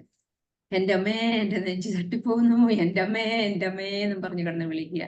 അപ്പൊ അവിടെ സ്വാന്തനിപ്പിക്കാൻ എനിക്ക് സാധിച്ചില്ല എന്ന ആ സൈക്കോളജി ഞാൻ അന്ന് പഠിച്ചു. കുഞ്ഞുങ്ങൾക്കൊരു വീഴ്ച വരുമ്പോൾ അവരെ നമ്മള് സാരമില്ല മോനെ, നമുക്ക് അടുത്തതിന് മേടിക്കാമല്ലോ, ഇപ്പൊ ഒരു എന്തോ കാൽക്കുലേഷനിലുണ്ടായ തെറ്റല്ലേ, അത് കൂട്ടെ, അത് വിട്ടേരെന്ന് പറയേണ്ടതിന് പകരം ഞാനൊന്നും മിണ്ടിയില്ല. എൻ്റെ അമ്മയിലുള്ള അഹങ്കാരം, അങ്ങനെ ഇപ്പം അവനെ സ്വാന്തനിപ്പിക്കണ്ടെന്ന് തോന്നിക്കാണും ആ സമയത്ത്. എന്തായാലും നമ്മൾ ഈ കുഞ്ഞുങ്ങളെ ഒന്ന് തലോടുമ്പോൾ, ഞാൻ പറയും, ഏറ്റവും വലിയ ഉഴപ്പനായിട്ടുള്ള കുട്ടിയായിരിക്കും. നമ്മുടെ മുന്നിൽ വന്ന് അവൻ ഭയങ്കര ദേഷ്യത്തോടെ, അമ്മയും വന്നിട്ടുണ്ട്, അമ്മയുമായിട്ട് അവൻ പെട്ടെന്ന് ഇങ്ങനെ കശപിശ ഇവനെ വഴക്കുണ്ടാക്കുക. ആ സമയത്ത് നമ്മൾ എഴുന്നേറ്റ് എന്ന് അവന്റെ കയ്യിലെന്ന് തോന്നും, എന്റെ അനീഷെ, എന്ത് പറ്റി അനീഷിന് എന്ന് ചോദിച്ച് അവനെ ഒന്ന് തലോടുമ്പോ അവന്റെ ഈ ദേഷ്യമൊക്കെ പമ്പ കിടക്കുന്ന കാണാം. എത്രയോ അനുഭവങ്ങൾ. അതാണ് ആ ടച്ച്. ആ ടച്ചാണ് അവനെ പെട്ടെന്ന് അവനെ ആ കോപം ഇല്ലാതാക്കാൻ സാധിച്ചത്. അങ്ങനെ നമുക്ക് കുഞ്ഞുങ്ങളെ നമ്മുടെ വഴിയിൽ കൊണ്ടുവരാം. നമുക്ക് അവർക്ക് സ്നേഹം കൊടുത്താല്, അവരെ കരുതുന്നുണ്ട് എന്ന് കണ്ടാല് അവർ നമ്മുടെ വഴിക്ക് വരും. ഉറപ്പാണ്, ഒരു സംശയമില്ലാത്ത കാര്യമാണ്. അപ്പോ നമ്മൾ പറയും ഈ റിലേഷൻഷിപ്പ് കോഷ്യന്റ് എന്ന്. ആദ്യമൊക്കെ 80കളിലൊക്കെ IQ മാത്രമേ ഉള്ളായിരുന്നു. അത് കഴിഞ്ഞപ്പോൾ ഇങ്ങോട്ട് വന്നപ്പോഴത്തേക്കിനും എന്തായി? EQ ആയി, അല്ലേ? എന്തെങ്കിലും പിന്നെ അവന് എത്രമാത്രം അവന്റെ ഇമോഷണൽ കോഷ്യന്റ് ഉണ്ടോ എന്ന് അളക്കും. ഇത്തിരി കഴിഞ്ഞപ്പോൾ അത് SQ ആയി, സ്പിരിച്വൽ കോഷ്യന്റോ സോഷ്യൽ കോഷ്യന്റോ ഒക്കെ ആയി. ഇപ്പോ എന്താണ്? റിലേഷൻഷിപ്പ് കോഷ്യന്റ് ആണ്. എന്താണ്? ഇവന് എത്രമാത്രം റിലേഷൻ ഉണ്ട്, അമ്മയോട് എത്ര റിലേഷൻ, അച്ഛനോട് എന്ത് റിലേഷൻ, അല്ലെങ്കിൽ ഈ റിലേഷൻഷിപ്പ് എങ്ങനെ മെയിൻറ്റെയിൻ ചെയ്യുന്നു എന്ന് നോക്കിയിട്ടാണ് കുഞ്ഞുങ്ങളെ അളക്കുന്നത്. അപ്പോൾ നമ്മുടെ റിലേഷൻഷിപ്പ് മോശമാകാൻ പാടില്ല. നമ്മള് മക്കള്, അച്ഛൻ മകൻ അല്ലെങ്കിൽ അമ്മ മകള്, ഈ റിലേഷൻഷിപ്പ് എപ്പോഴും കീപ്പ് ചെയ്യണം. അവിടെ അവരുടെ സംശയങ്ങൾ തീർത്തു കൊടുക്കേണ്ട നമ്മളാണ്. ഇന്നത്തെ പേപ്പറിൽ ഒരു വലിയൊരു ഇത് കണ്ടു, ഭയങ്കര സങ്കടം തോന്നി. എന്താണ്? ഒരു സിനിമയുടെ കാര്യം, കുട്ടികൾ കാണുന്ന ഒരു പിന്നെ ഇതിനകത്തുള്ള ഒരു സിനിമ. അത് 5ാം ക്ലാസ്സിൽ പഠിക്കുന്ന ഒരു കുട്ടി കണ്ടിട്ട് അവൻ ഇതിന്റെ പുറകെ, നമ്മൾ പണ്ടത്തെ ഏപ്പടം എന്ന് പറയുന്ന സാധനം, അത് കണ്ടിട്ട് ആ കുട്ടിക്കുണ്ടായ വൈകൃതങ്ങളൊക്കെ ഡോക്ടർ വിശദീകരിക്കുന്നു. സങ്കടം തോന്നി. അത്രമാത്രം നമ്മുടെ കുഞ്ഞുങ്ങളെ എന്ത് ചെയ്യുന്നു, അവരെന്താണ് എപ്പോഴും ചെയ്യുന്നതെന്ന് ഒരു നോട്ടം നമുക്കുണ്ടാവും. നമ്മുടെ കണ്ണ് അവരുടെ പുറകെ പോകണം. ഈ സൈബർ യുഗത്തില് നമുക്ക് പ്രതീക്ഷിക്കാൻ പറ്റത്തില്ല. എപ്പോഴാണ് ഒരു ചെറിയ മൂവ്മെന്റ് മതി. ജ്യൂസ് കുടിക്കാൻ പോയിരിക്കുന്ന നമ്മുടെ മോള്, കൂട്ടുകാരുമായിട്ടിരിക്കുന്ന മോള്, ഒരു പയ്യൻ വന്ന് അവന്റെ കൈയുടെ തുമ്പത്തുള്ള ഒരു തരി മതി, ഈ ഗ്ലാസ് അങ്ങോട്ടൊന്ന് മാറ്റി വെച്ചാൽ മതി, അതിനകത്ത് വീണ് ഇവൻ പറയുന്ന രീതിയിൽ നമ്മുടെ കുറിച്ച് പോകും. അത്രമാത്രം ഭീകരമായ ഒരു അന്തരീക്ഷത്തില് നമ്മൾ അവരെ ചേർത്ത് പിടിക്കുക. അവർക്ക് തെറ്റുപറ്റാതിരിക്കാൻ അവർക്ക് കാര്യങ്ങളൊക്കെ വിശദീകരിച്ച്, സെക്സ് ആണെങ്കിലും എല്ലാം വിശദീകരിച്ച് പറഞ്ഞ് തെറ്റായ മാർഗത്തിലോട്ട് പോവാതെ അവരെ കൊണ്ടുവരേണ്ടത് നമ്മുടെ കടമയാണ്. അതുപോലെ ഇപ്പൊ ഈ RQ എന്ന് പറയുന്നത് നമുക്കൊക്കെ ഇത് എന്താ പറയാ, നശിച്ചുകൊണ്ടിരിക്കുക. കാരണം എന്താ? ഇന്നിപ്പോ നമുക്കൊരു വഴിക്ക് പോകണമെങ്കിൽ നമുക്കവിടെ പിന്നെ ഇതുണ്ട്, എന്താണ് പിന്നെ ഗൂഗിൾ മാപ്പ് ഇട്ട് പോവാം, ലൊക്കേഷൻ മാപ്പ് ഇട്ട് പോവാം. ഇവിടെ നമുക്ക് ആരോടും ചോദിക്കേണ്ട കാര്യമില്ല. അപ്പൊ നമ്മൾ മറ്റൊരാളോട് സംസാരിക്കുക, അല്ലെങ്കിൽ വഴി നിൽക്കുന്ന ഒരാളോട് ഹായ് വെച്ചിട്ട് ഈ വഴി എങ്ങോട്ടാണെന്ന് ചോദിക്കേണ്ട കാര്യമില്ല. അപ്പൊ ഈ റിലേഷൻഷിപ്പ് കോഷ്യന്റ് അങ്ങ് തകർന്നുകൊണ്ടിരിക്കുകയാണ് നമ്മുടെ ടെക്നോളജിയുടെ ഈ അതിപ്രസരം കൊണ്ട് എന്ന് പറഞ്ഞാലും ശരിയായിരിക്കും. അപ്പോൾ ഇവിടെ നമുക്ക് ഓർക്കേണ്ട കാര്യം, നമുക്ക് ഒത്തിരി ചെയ്യാൻ സാധിക്കും, ഒരുപാട് കാര്യങ്ങൾ ചെയ്യാൻ സാധിക്കും. ഇവിടെ ഈ നമ്മുടെ കുഞ്ഞുങ്ങളെ പിടിച്ചു നിർത്താൻ, അവരെ ഇങ്ങനെ പിന്നെ കടൽ കടന്ന് വിടാതിരിക്കാൻ, അവർക്ക് സ്നേഹവും പരിചരണവും കൊടുത്ത് അവരെ നമ്മളോട് അടുപ്പിക്കാൻ നമുക്ക് സാധിക്കണം. അപ്പൊ ഞാൻ ചോദിക്കുന്നു, പണ്ടത്തെ നമ്മുടെ ആദ്യം ഒരു ചോദ്യം ഉണ്ടായിരുന്നു. ആ ചോദ്യത്തിന് ഉത്തരം നമ്മുടെ ഡോക്ടർ എഴുതി, life is not just a story. അതിനകത്തെ ഉത്തരം ഓർക്കുന്നുണ്ടോ എഴുതിയത്?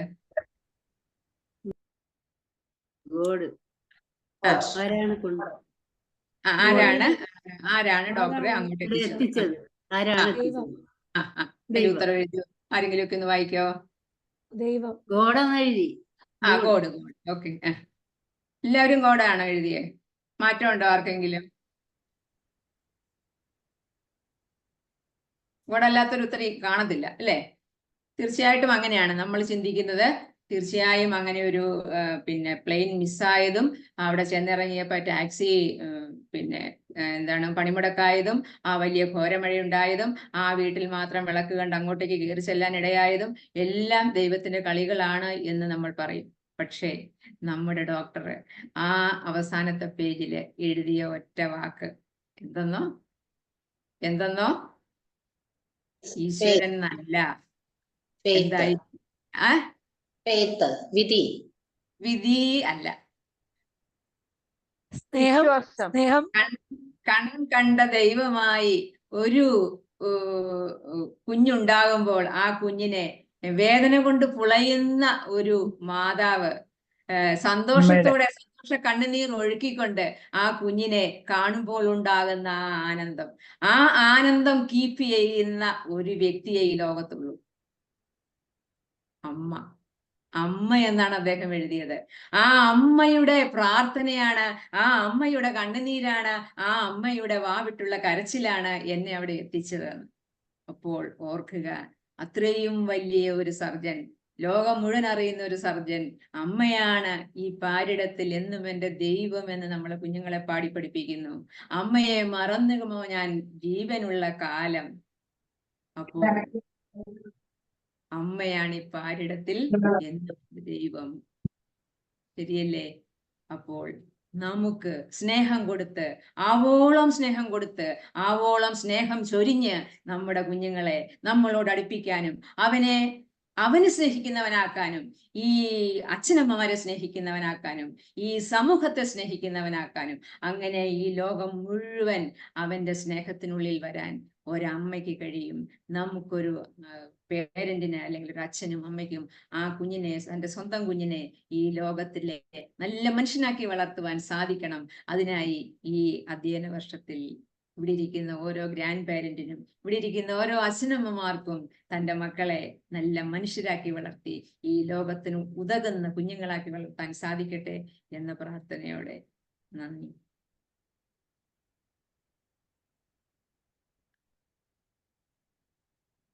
ഓക്കെ, താങ്ക് യു മാം. വളരെ മനോഹരമായി. ഒരു നഴ്സറി സ്കൂളിലേക്ക് ചെന്ന പോലെയുണ്ട് അല്ലേ?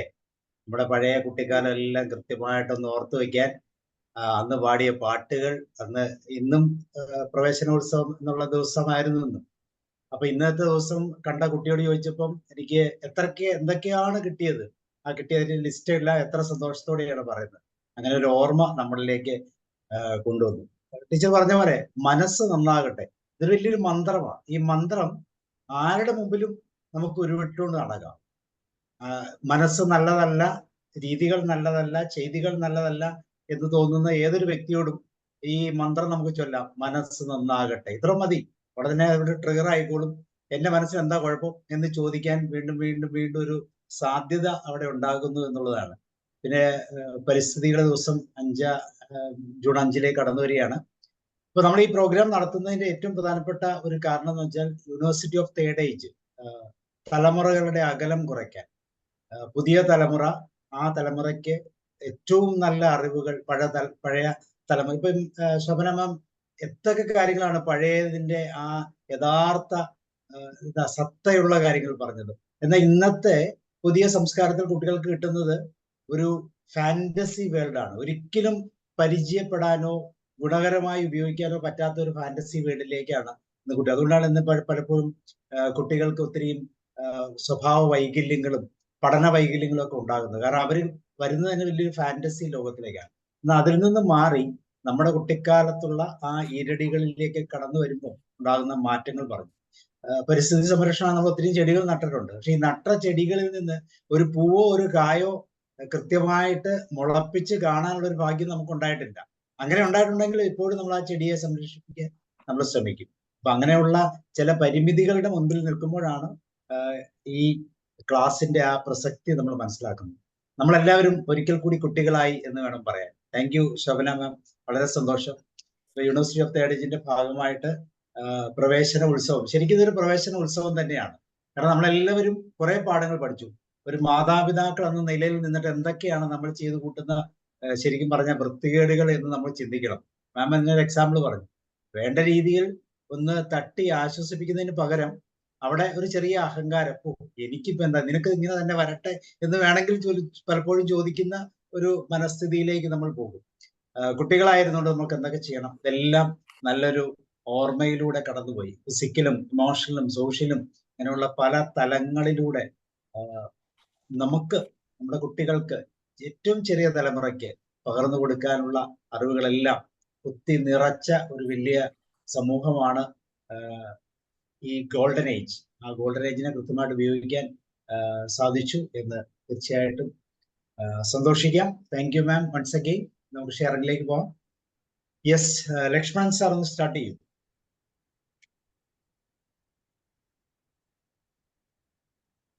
സാർ അൺമ്യൂട്ട് ചെയ്യണേ. ഹലോ. ശോഭന മാഡം വളരെ നന്നായി ക്ലാസ് കൈകാര്യം ചെയ്തു. ആദ്യം ദിനം സ്കൂളിൽ പോയ ആദ്യ ദിനം ഓർക്കാൻ പറയുന്നത് മുതലുള്ള ഭാഗം നന്നായിരുന്നു. ഞാനൊക്കെ സ്കൂളിൽ പോകുമ്പോൾ പ്രവേശനോത്സവം ഒന്നും ഇല്ലായിരുന്നു. കാക്കി നിക്കറും വെള്ള ഷർട്ടും. ഞാൻ 9 പേരിലെ 7ാമത്തെ ആൾ.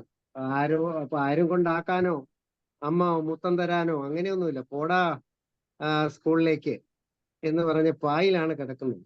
മറ്റേ ഭാഗമൊക്കെ ശരിയാണ്. ഉമിക്കരി കൊണ്ട് പല്ല് തേക്കുന്നു, കുളത്തിൽ പോയി കുളിക്കുന്നു. 9 പേർക്കും കൂടെ ഒരു തോർത്താണ്. ആ ഒരു തോർത്ത് ഒരാൾ കുളിച്ചു കഴിഞ്ഞ് അടുത്തയാൾ അത് കഴുകിയിട്ട് വീണ്ടും തോർത്തുന്നു. അല്ലാതെ ഈ നിനക്ക് നീലക്കര എനിക്ക് വെള്ളക്കര അങ്ങനെയൊന്നുമില്ല. എല്ലാം ഒരേ ഇതാണ്. ഒരു വലിയ പായിൽ കിടന്നുറങ്ങുന്നു. ആ ഒരു കാലഘട്ടം എനിക്ക് ഓർമ്മ വന്നു കണ്ണടച്ചപ്പോൾ. പിന്നെ അന്നത്തെ അധ്യാപകരെയൊക്കെ ഓർത്തു. ശങ്കരയ്യർ, പിന്നെ വർക്കി സാർ, ശ്യാമള ടീച്ചർ, കണക്ക് പഠിപ്പിച്ചിരുന്ന എന്താ പറയുക വാവ സാറ്, പിന്നെ മലയാളത്തിലെ ദിവാരം മാഷ്. അതെല്ലാം പെട്ടെന്ന് ഒരു 40-50 കൊല്ലം പിന്നാലെ പോകാനുള്ള ഒരു പ്രേരണ കിട്ടി. അത് ശോഭന മാഡത്തിന്റെ ഒരു നല്ല കഴിവാണ്. കണ്ണടച്ചോർത്തോളൂ എന്ന് പറഞ്ഞപ്പോൾ ഓർത്തത് അതാണ്. പിന്നെ വീട്ടിൽ നിന്ന് തന്നയക്കുന്ന ആദ്യ ദിവസം പ്രശ്നമില്ല. പിന്നത്തെ ദിവസം ഒരു തൂക്കുപാത്രമാണ്. അതില് അമ്പഴങ്ങയാണ്. അമ്പഴങ്ങ എന്ന് പറഞ്ഞൊരു സാധനം, അത് ഉപ്പിലിട്ടതാണ് തന്നു വിടുന്നത്. ചില ദിവസം ഈവൻ പഴങ്കഞ്ഞിയും കൊണ്ടുപോയിട്ടുണ്ട്. കുഴപ്പമില്ല. നേരത്തെ പറഞ്ഞ മാതിരി ഞങ്ങൾ കൂട്ടുകാർ തമ്മിൽ ഷെയർ ചെയ്ത് കഴിക്കുന്ന ഒരു ശീലമുണ്ടായിരുന്നു. അത് മാഡം ഇവിടെ പറഞ്ഞു.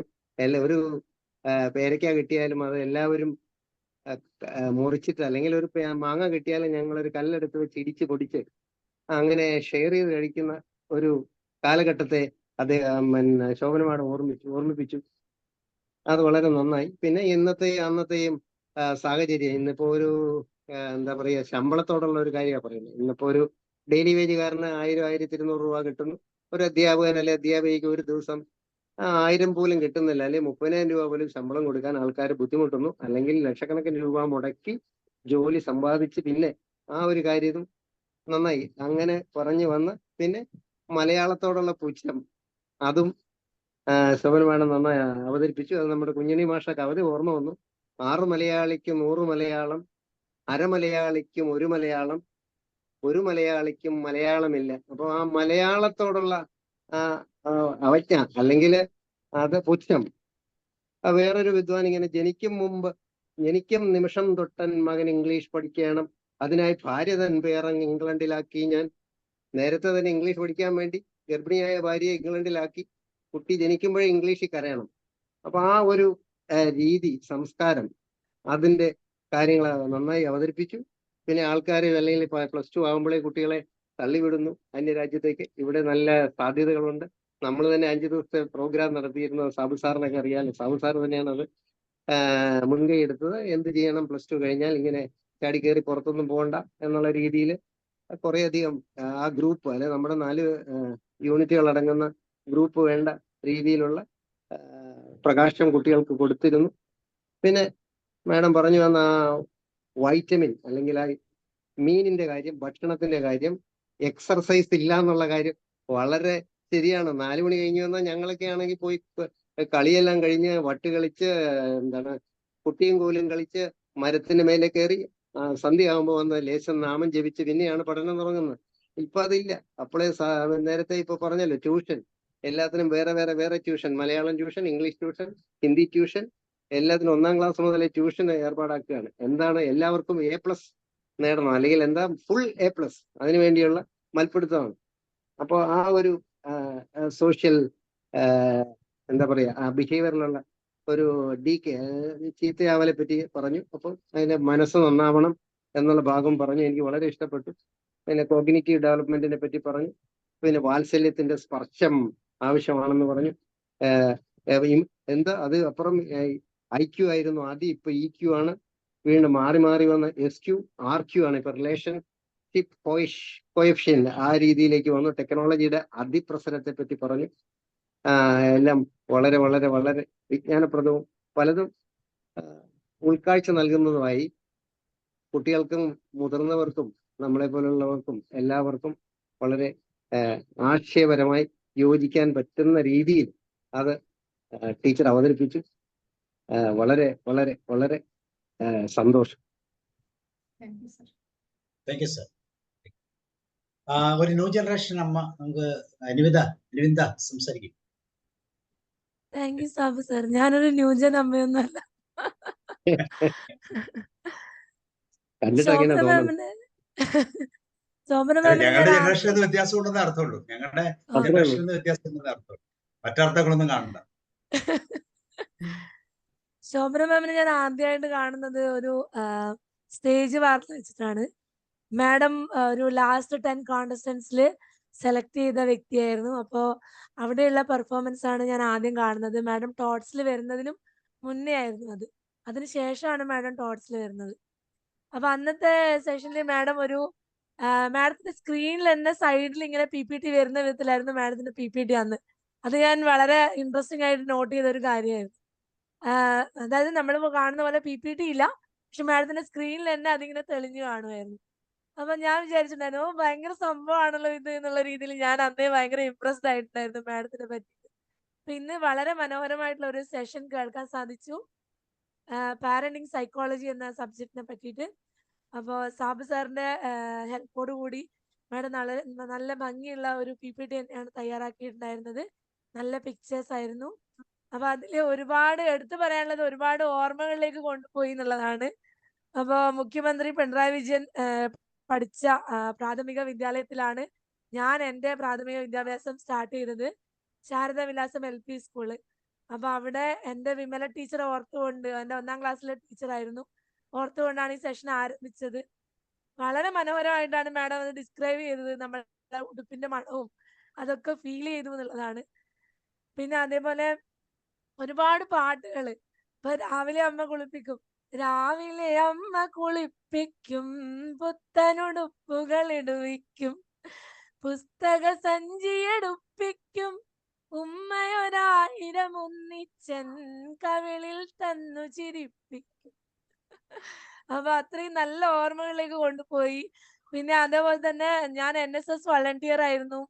അപ്പൊ അതിലെ മനസ്സു നന്നാവട്ടെ, മതമേതെങ്കിലും ആവട്ടെ, മാനവഹൃത്തിൻ ചില്ലയിലാകെ മാൺപുകൾ വിടരട്ടെ. വളരെ നല്ല രീതിയിൽ ഓരോ പാട്ടും കോർത്തിണക്കി മനോഹരമായിട്ട് ആ സെഷൻ കൊണ്ടുപോയി. നമ്മളെ ഓഡിയൻസിനെ കൊണ്ട് പാട്ട് പാടിപ്പിച്ചു. അങ്ങനെ മനോഹരമായിട്ടാണ് മാഡം അത് ക്രിയേറ്റ് ചെയ്തത്. ആ ക്രാഫ്റ്റിങ്ങിനും മാഡത്തിന് ഒരുപാട് നന്ദി പറയാണ്. ഒരു ഫുൾ സെഷൻ, ഇത്രയും ബ്യൂട്ടിഫുൾ ആയിട്ടുള്ള ഒരു സെഷൻ ഇന്ന് കേൾക്കാൻ സാധിച്ചതിന് ഒരുപാട് നന്ദി പറയാണ് മാഡത്തിന്റെ അടുത്ത്. Thank you so much madam. Thank you. Anuvinda, ഇപ്പോഴത്തെ കുട്ടികൾക്ക് ഈ പാട്ടുകൾ പാടി കൊടുക്കാറുണ്ടോ എന്നാണ് ഞാൻ ചോദിച്ചത്.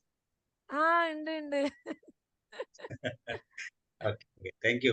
അമ്മൂമ്മയുടെ ജോസഫ് അമ്മൂമ്മയുടെ അതെ. ഞാൻ ഒരിക്കൽ കേട്ടായിരുന്നു അമ്മൂമ്മയുടെ കാര്യമൊക്കെ പറഞ്ഞത്. ജോസഫ് സാർ കേൾക്കുന്നുണ്ടോ? ജോസഫ് കുറുള്ള സാർ ഇല്ല. Okay, Roy sir unmute. Shobhana madam, ഇന്നത്തെ കാലഘട്ടത്തിലെ കുട്ടികളെയും നമ്മുടെയൊക്കെ പഴയ കാലഘട്ടത്തിലെ ആ കാലവും കൂടി ഒന്ന് ചിന്തിക്കാനുള്ള അവസരം തന്നുകൊണ്ടാണ് മാഡത്തിൻ്റെ ഈ ക്ലാസ് തുടങ്ങിയത്. അതുതന്നെ ഒത്തിരി വ്യത്യാസങ്ങൾ നമുക്ക് മനസ്സിൽ കാണാൻ കഴിഞ്ഞു. പിന്നെ ഒരു കുട്ടിയുടെ ബേസിക് ആയിട്ട് അവനെ ആദ്യ അക്ഷരങ്ങൾ പറഞ്ഞു കൊടുക്കാനായിട്ട് ചെല്ലുന്നത് 1ാം ക്ലാസ് ആണല്ലോ, മറ്റത് കഴിഞ്ഞ്. അപ്പൊ അവിടെ ഏറ്റവും കൂടുതൽ മാർഗനിർദ്ദേശങ്ങൾ കൊടുക്കുന്നതും അവനെ മോട്ടിവേറ്റ് ചെയ്യാനുള്ള എല്ലാ ഇതും അധ്യാപകർ ആയിട്ട് കൊടുക്കുന്ന ഒരു ഭാഗമാണ് ഈ 1ാം ക്ലാസ്സുമായുള്ള. അപ്പോൾ പേരൻ്റൽ ക്ലാസ് കഴിഞ്ഞാൽ പിന്നെ അതിൻ്റെ ബാക്കിയുള്ള കാര്യങ്ങളൊക്കെ ഡെവലപ്പ് ചെയ്യേണ്ടത് ഈ ടീച്ചേഴ്സാണ്. പക്ഷേ അവരുടെ ആ ഒരു പരിഗണന ഇന്ന് സമൂഹം കൊടുക്കുന്നില്ല എന്ന് പറഞ്ഞാൽ അതിൻ്റെ അർത്ഥം അവരുടെ ജീവിത നിലവാരം ഉയർത്തുന്നതിനുള്ള ഉതകുന്നതല്ല ഇന്നത്തെ ശമ്പള വ്യവസ്ഥ എന്ന് പറയുന്നത്. കാരണം കോളേജിലൊക്കെ പഠിപ്പിക്കുന്ന സമയത്ത് ബേസിക് എല്ലാം കഴിഞ്ഞതിന് ശേഷമാണ് കോളേജിൽ ഇരുന്നത്. അപ്പൊ അവിടെ കിട്ടുന്ന ഒരു പരിഗണന, ടീച്ചേഴ്സിന് കിട്ടുന്ന ഒരു പരിഗണന, ഈ ആദ്യമായി 4 വാക്കുകൾ പറഞ്ഞു കൊടുക്കുകയും അവരെ അതിനുവേണ്ടി പ്രേരിപ്പിക്കുന്ന ഒരു ഭാഗത്തിന് ഇല്ല എന്ന് പറയുന്നത് ഒരു വലിയ കുറവ് തന്നെയാണ്. അത് മനസ്സിലാക്കി കൊടുക്കാനുള്ള ഒരവസരവും കൂടി ടീച്ചർ ശോഭന മാഡം അത് ഉണ്ടാക്കി. പിന്നെ പേരന്റൽ സൈക്കോളജിയിൽ 4 ഏരിയകൾ വളരെ ഭംഗിയായി എക്സാമ്പിൾ സഹിതം മാഡം വിവരിച്ചു. അതായത് ഈ മറ്റേ എമോഷണലും സോഷ്യലും അതുപോലെ തന്നെ ഉള്ള 4 ഏരിയകളെ കുറിച്ചാണ് മാഡം പറഞ്ഞത്. Cognitive development, social development, emotional ഡെവലപ്മെന്റും ഫിസിക്കൽ ഡെവലപ്മെന്റും. ശാരീരികവും വികാരപരമായതും സാമൂഹ്യമായും ഉള്ളതും അതുപോലെ തന്നെ വൈജ്ഞാനികവുമായ ഡെവലപ്മെന്റുകൾക്ക് ഉതകുന്ന രീതിയിൽ വേണം കുട്ടികളെ വളർത്തിയെടുക്കാനെന്ന് വളരെ ഭംഗിയായി എക്സാമ്പിൾ സഹിതം വർണ്ണിച്ചു. ഏതായാലും ഇന്ന് ഈ 1ാം ക്ലാസ്സിൽ ആദ്യമായി ചെല്ലുന്ന കുട്ടികൾക്ക് എന്തൊക്കെയാണ് വേണ്ടത്, എന്തൊക്കെയാണ് പേരൻസിന്റെ ഭാഗത്ത് നിന്ന് ഉണ്ടാകേണ്ടത് എന്നുള്ള ഭാഗങ്ങളെല്ലാം വളരെ ഭംഗിയായി അവതരിപ്പിച്ച ശോഭന മാഡത്തിന് ഒത്തിരി അഭിനന്ദനങ്ങൾ, നന്ദി രേഖപ്പെടുത്തുന്നു. Thank you. Thank you sir. Joseph sir കേൾക്കുന്നുണ്ടോ? സാർ പറഞ്ഞോളൂ. ഓക്കെ ഷാബു സാറേ, ഞാൻ ഓഫീസിൽ നിന്ന് കുറെ ലേറ്റ് ആയി എത്തി, ജസ്റ്റ് വന്ന് കയറിയപ്പോ മാഡത്തിന്റെ ലാസ്റ്റ് 1 മിനിറ്റ് ആണ് കേട്ടത്. അതിലൊരു അമ്മയുടെ പ്രാർത്ഥനയും ഒരു ഡോക്ടറെ കുറിച്ചും പറഞ്ഞു. അത് ആ ഡോക്ടർ എന്തായാലും പേര് മറന്നല്ലോ, ഡോക്ടർ മാർക്കിനെ കുറിച്ചാണോ ആയിരുന്നു പറ്റി പറഞ്ഞിരുന്നോ? ഡോക്ടർ ഷിമിറ്റ്. ഓക്കെ, ഞാൻ ഇന്ന് വാട്സപ്പിൽ ഒരു ഷോർട്ട് സ്റ്റോറി അല്ല, സംഭവ കഥ വായിച്ചപ്പോൾ ഡോക്ടർ മാർക്കിനെ കുറിച്ച് പറയുന്ന ഒരു കഥ ഉണ്ടായിരുന്നു. അതായത് ഡോക്ടർ മാർക്ക് ഈ വെസ്റ്റേൺ കൺട്രിയിലുള്ള ഒരു ഡോക്ടറാണ്, ഫേമസ് ഡോക്ടർ. ഒരു കോൺഫറൻസിന് പോകാൻ വേണ്ടിയിട്ട് യാത്ര ഒരുങ്ങി അങ്ങനെ ഫ്ലൈറ്റ് കയറി. ഫ്ലൈറ്റ് അത് എന്തോ പ്രശ്നം കൊണ്ട് എക്സാക്ട് ഡെസ്റ്റിനേഷനിലല്ല പോയി ഇറങ്ങിയത്, വേറൊരു എയർപോർട്ടിലാണ്. അങ്ങനെ അദ്ദേഹം അവിടുന്ന് ഒരു ടാക്സി എടുത്ത് ഉടനെ പുറപ്പെട്ടു. അങ്ങനെ യാത്രയിൽ കൊടുങ്കാറ്റിൽ പെട്ടു, മഞ്ഞിൽ പെട്ടു. അവസാനം എത്തിപ്പെട്ടത് ഏതോ ഒരു കുടിലിലാണ്. ആ വീട്ടിലൊരു അമ്മയും മകളും ഉണ്ടായിരുന്നു.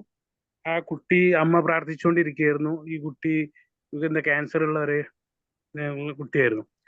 അപ്പൊ അങ്ങനെ ഈ അമ്മ പ്രാർത്ഥിച്ചുകൊണ്ടിരിക്കുമ്പോ ആണ് ഈ ഡോക്ടർ വന്ന് കയറണത്, ഇവിടുന്ന് വഴി ചോദിച്ചുകൊണ്ട്. അങ്ങനെ അവരെ സ്വീകരിച്ചിരുത്തി. എന്നിട്ട് കാര്യങ്ങളൊക്കെ അന്വേഷിച്ചപ്പോ ഈ അമ്മ പറയാണ്, എൻ്റെ മകൾക്ക് ക്യാൻസർ ആണ്. ഞാനൊരു ഡോക്ടറെ, ഒരു മാർക്ക് പറഞ്ഞ ഒരു ഡോക്ടർ ഉണ്ട്, അദ്ദേഹത്തെ കാണാൻ വേണ്ടിയിട്ട് കുറെ ശ്രമിച്ചു, പക്ഷെ എത്തിപ്പെട്ടില്ല എന്ന് പറഞ്ഞപ്പോ ഈ ഡോക്ടർ പറഞ്ഞു, ഞാനാണ് മാർക്ക് എന്ന് പറഞ്ഞു. അപ്പൊ ഈ അമ്മയുടെ പ്രാർത്ഥന കൊണ്ടാണ് ഈ സംഭവങ്ങളൊക്കെ സംഭവിച്ചു എന്നാ പറയണത്. അവിടെ എത്തിപ്പെട്ടും ചെയ്ത ഡോക്ടർ.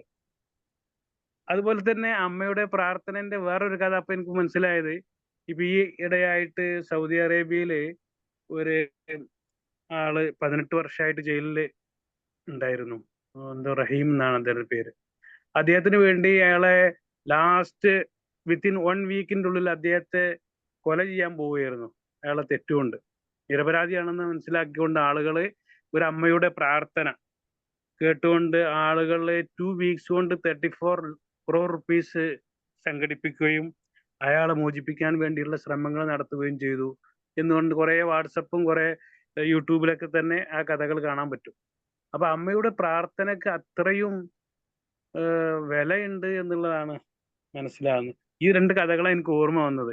മാഡം ഏത് കഥയാണ് പറഞ്ഞത് എനിക്ക് ഓർമ്മയില്ല. ഏതായാലും ഐ വിൽ സി യൂട്യൂബ്, എന്നിട്ട് പ്രതികരിക്കുക. ഏതായാലും നല്ല സെഷൻ ആയിരുന്നു എന്ന് മനസ്സിലായി. Okay, thank you. ഒരു സംഭവത്തിന് ഇഷ്ടംപോലെ കഥകൾ ഉണ്ടാക്കാൻ മനുഷ്യർ മഹാമെടുക്കലാണല്ലോ. അപ്പൊ കഥകളെ സാമ്യപ്പെടുത്താം, കുഴപ്പമില്ല. ഇത് തന്നെയാണ് മാം പറഞ്ഞ concept. Okay, Joseph sir free ആയോ? പിന്നെ ആരാണുള്ളത്? രമാവതി മാം. അജിത് ബാബു, ഒമന മാം, ഗോകുമാർ സാർ, ജോർജ് സാർ, ആരെങ്കിലും ഉണ്ടോ? ജോർജ് സാർ പറയും. Hi, thank you sir. ആ, ശോഭന മാം, ഒത്തിരി അഭിനന്ദനങ്ങൾ ആദ്യമേ പറയട്ടെ. Thank you sir. ഒരു സ്റ്റേജ് വാർ പ്രോഗ്രാം എറണാകുളത്ത് നടക്കുമ്പോഴാണ് മാമിനെ ആദ്യമായിട്ട് കാണുന്നത്. അതിന് മുമ്പും പരിചയമില്ല, അതിന് ശേഷവും കണ്ടിട്ടില്ല. ഇന്ന് ക്ലാസ്സിൽ മാഡത്തിൻ്റെ ആണെന്ന് കണ്ടപ്പോൾ തീർച്ചയായിട്ടും കയറണമെന്ന് തീരുമാനിച്ചു. അങ്ങനെ കയറിയതാ. പറയാതെ വയ്യ, ഇപ്പൊ നാളെ സ്കൂൾ തുറക്കുന്ന ഒരു ദിവസവും കൂടി ആയതുകൊണ്ട് ഇന്ന് ഈ ക്ലാസ്സിന് വലിയ പ്രസക്തി. കാരണം നമ്മുടെയൊക്കെ ഈ ക്ലാസ്സിൽ ഇപ്പൊ പങ്കെടുത്തവരുടെ ഒക്കെ ആ ബാല്യകാല സ്മരണകൾ, ആ ഗ്രഹാതുരത്വം ശരിക്കും ഇങ്ങനെ തുറന്നു വരുന്ന വിധത്തില് അത് ഇപ്പോഴ അമ്മയിൽ നിന്ന് അനുഭവിച്ച ആ ഓർമ്മകൾ കിട്ടാത്തവരുണ്ടാവാൻ കഴിയും. അതുപോലെ ആദ്യകാല അധ്യാപകരുടെ ആ പെരുമാറ്റ രീതികളും ആ ശിക്ഷണ രീതികളും ഒക്കെ ശരിക്കും നമ്മളിപ്പോൾ അനുഭവിക്കുന്നുണ്ടാവും. അതോടൊപ്പം തന്നെ കാലം മാറി വരുന്നു, അതനുസരിച്ച് ആ പേരന്റിങ് സ്റ്റൈല് മാറുന്നു അല്ലേ.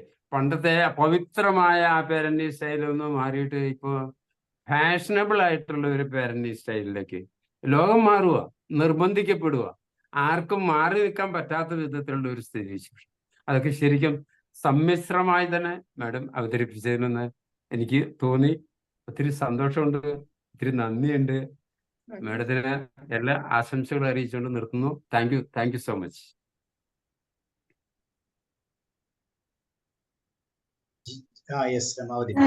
ജോസഫ് സാറ് മെസ്സേജ് അയച്ചിട്ടുണ്ട് ചാറ്റിൽ, സാർ സംസാരിച്ചോട്ടെ. ക്ലാസ്സിലായിരിക്കും സാർ. ഓക്കെ, ജോസഫ് സാർ ഒരു സെക്കൻഡ്. ജോസഫ് സാർ ഫ്രീ ആയോ? ഇല്ല സാർ, ഫ്രീ ആകുമ്പോൾ ജോസഫ് സാർ ഒരു മെസ്സേജ് ഇട്ടു, നെക്സ്റ്റ് എന്ന് പറഞ്ഞു. ഓക്കെ, രമാദിവൻ പറഞ്ഞോളൂ. അലോ മീ നെക്സ്റ്റ് എന്ന് പറയുന്നുണ്ടല്ലോ. ജോസഫ് സാർ ഫ്രീ ആയോ? ഇല്ല. Okay, Ramavathi ma'am. മാഡം മ്യൂട്ടാ മാഡം.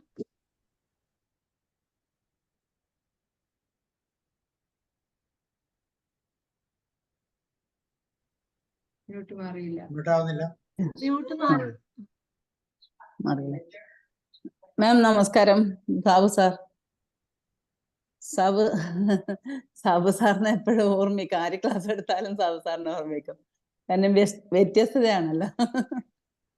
വ്യത്യസ്തമാമൊരു സാബു സാറിനെ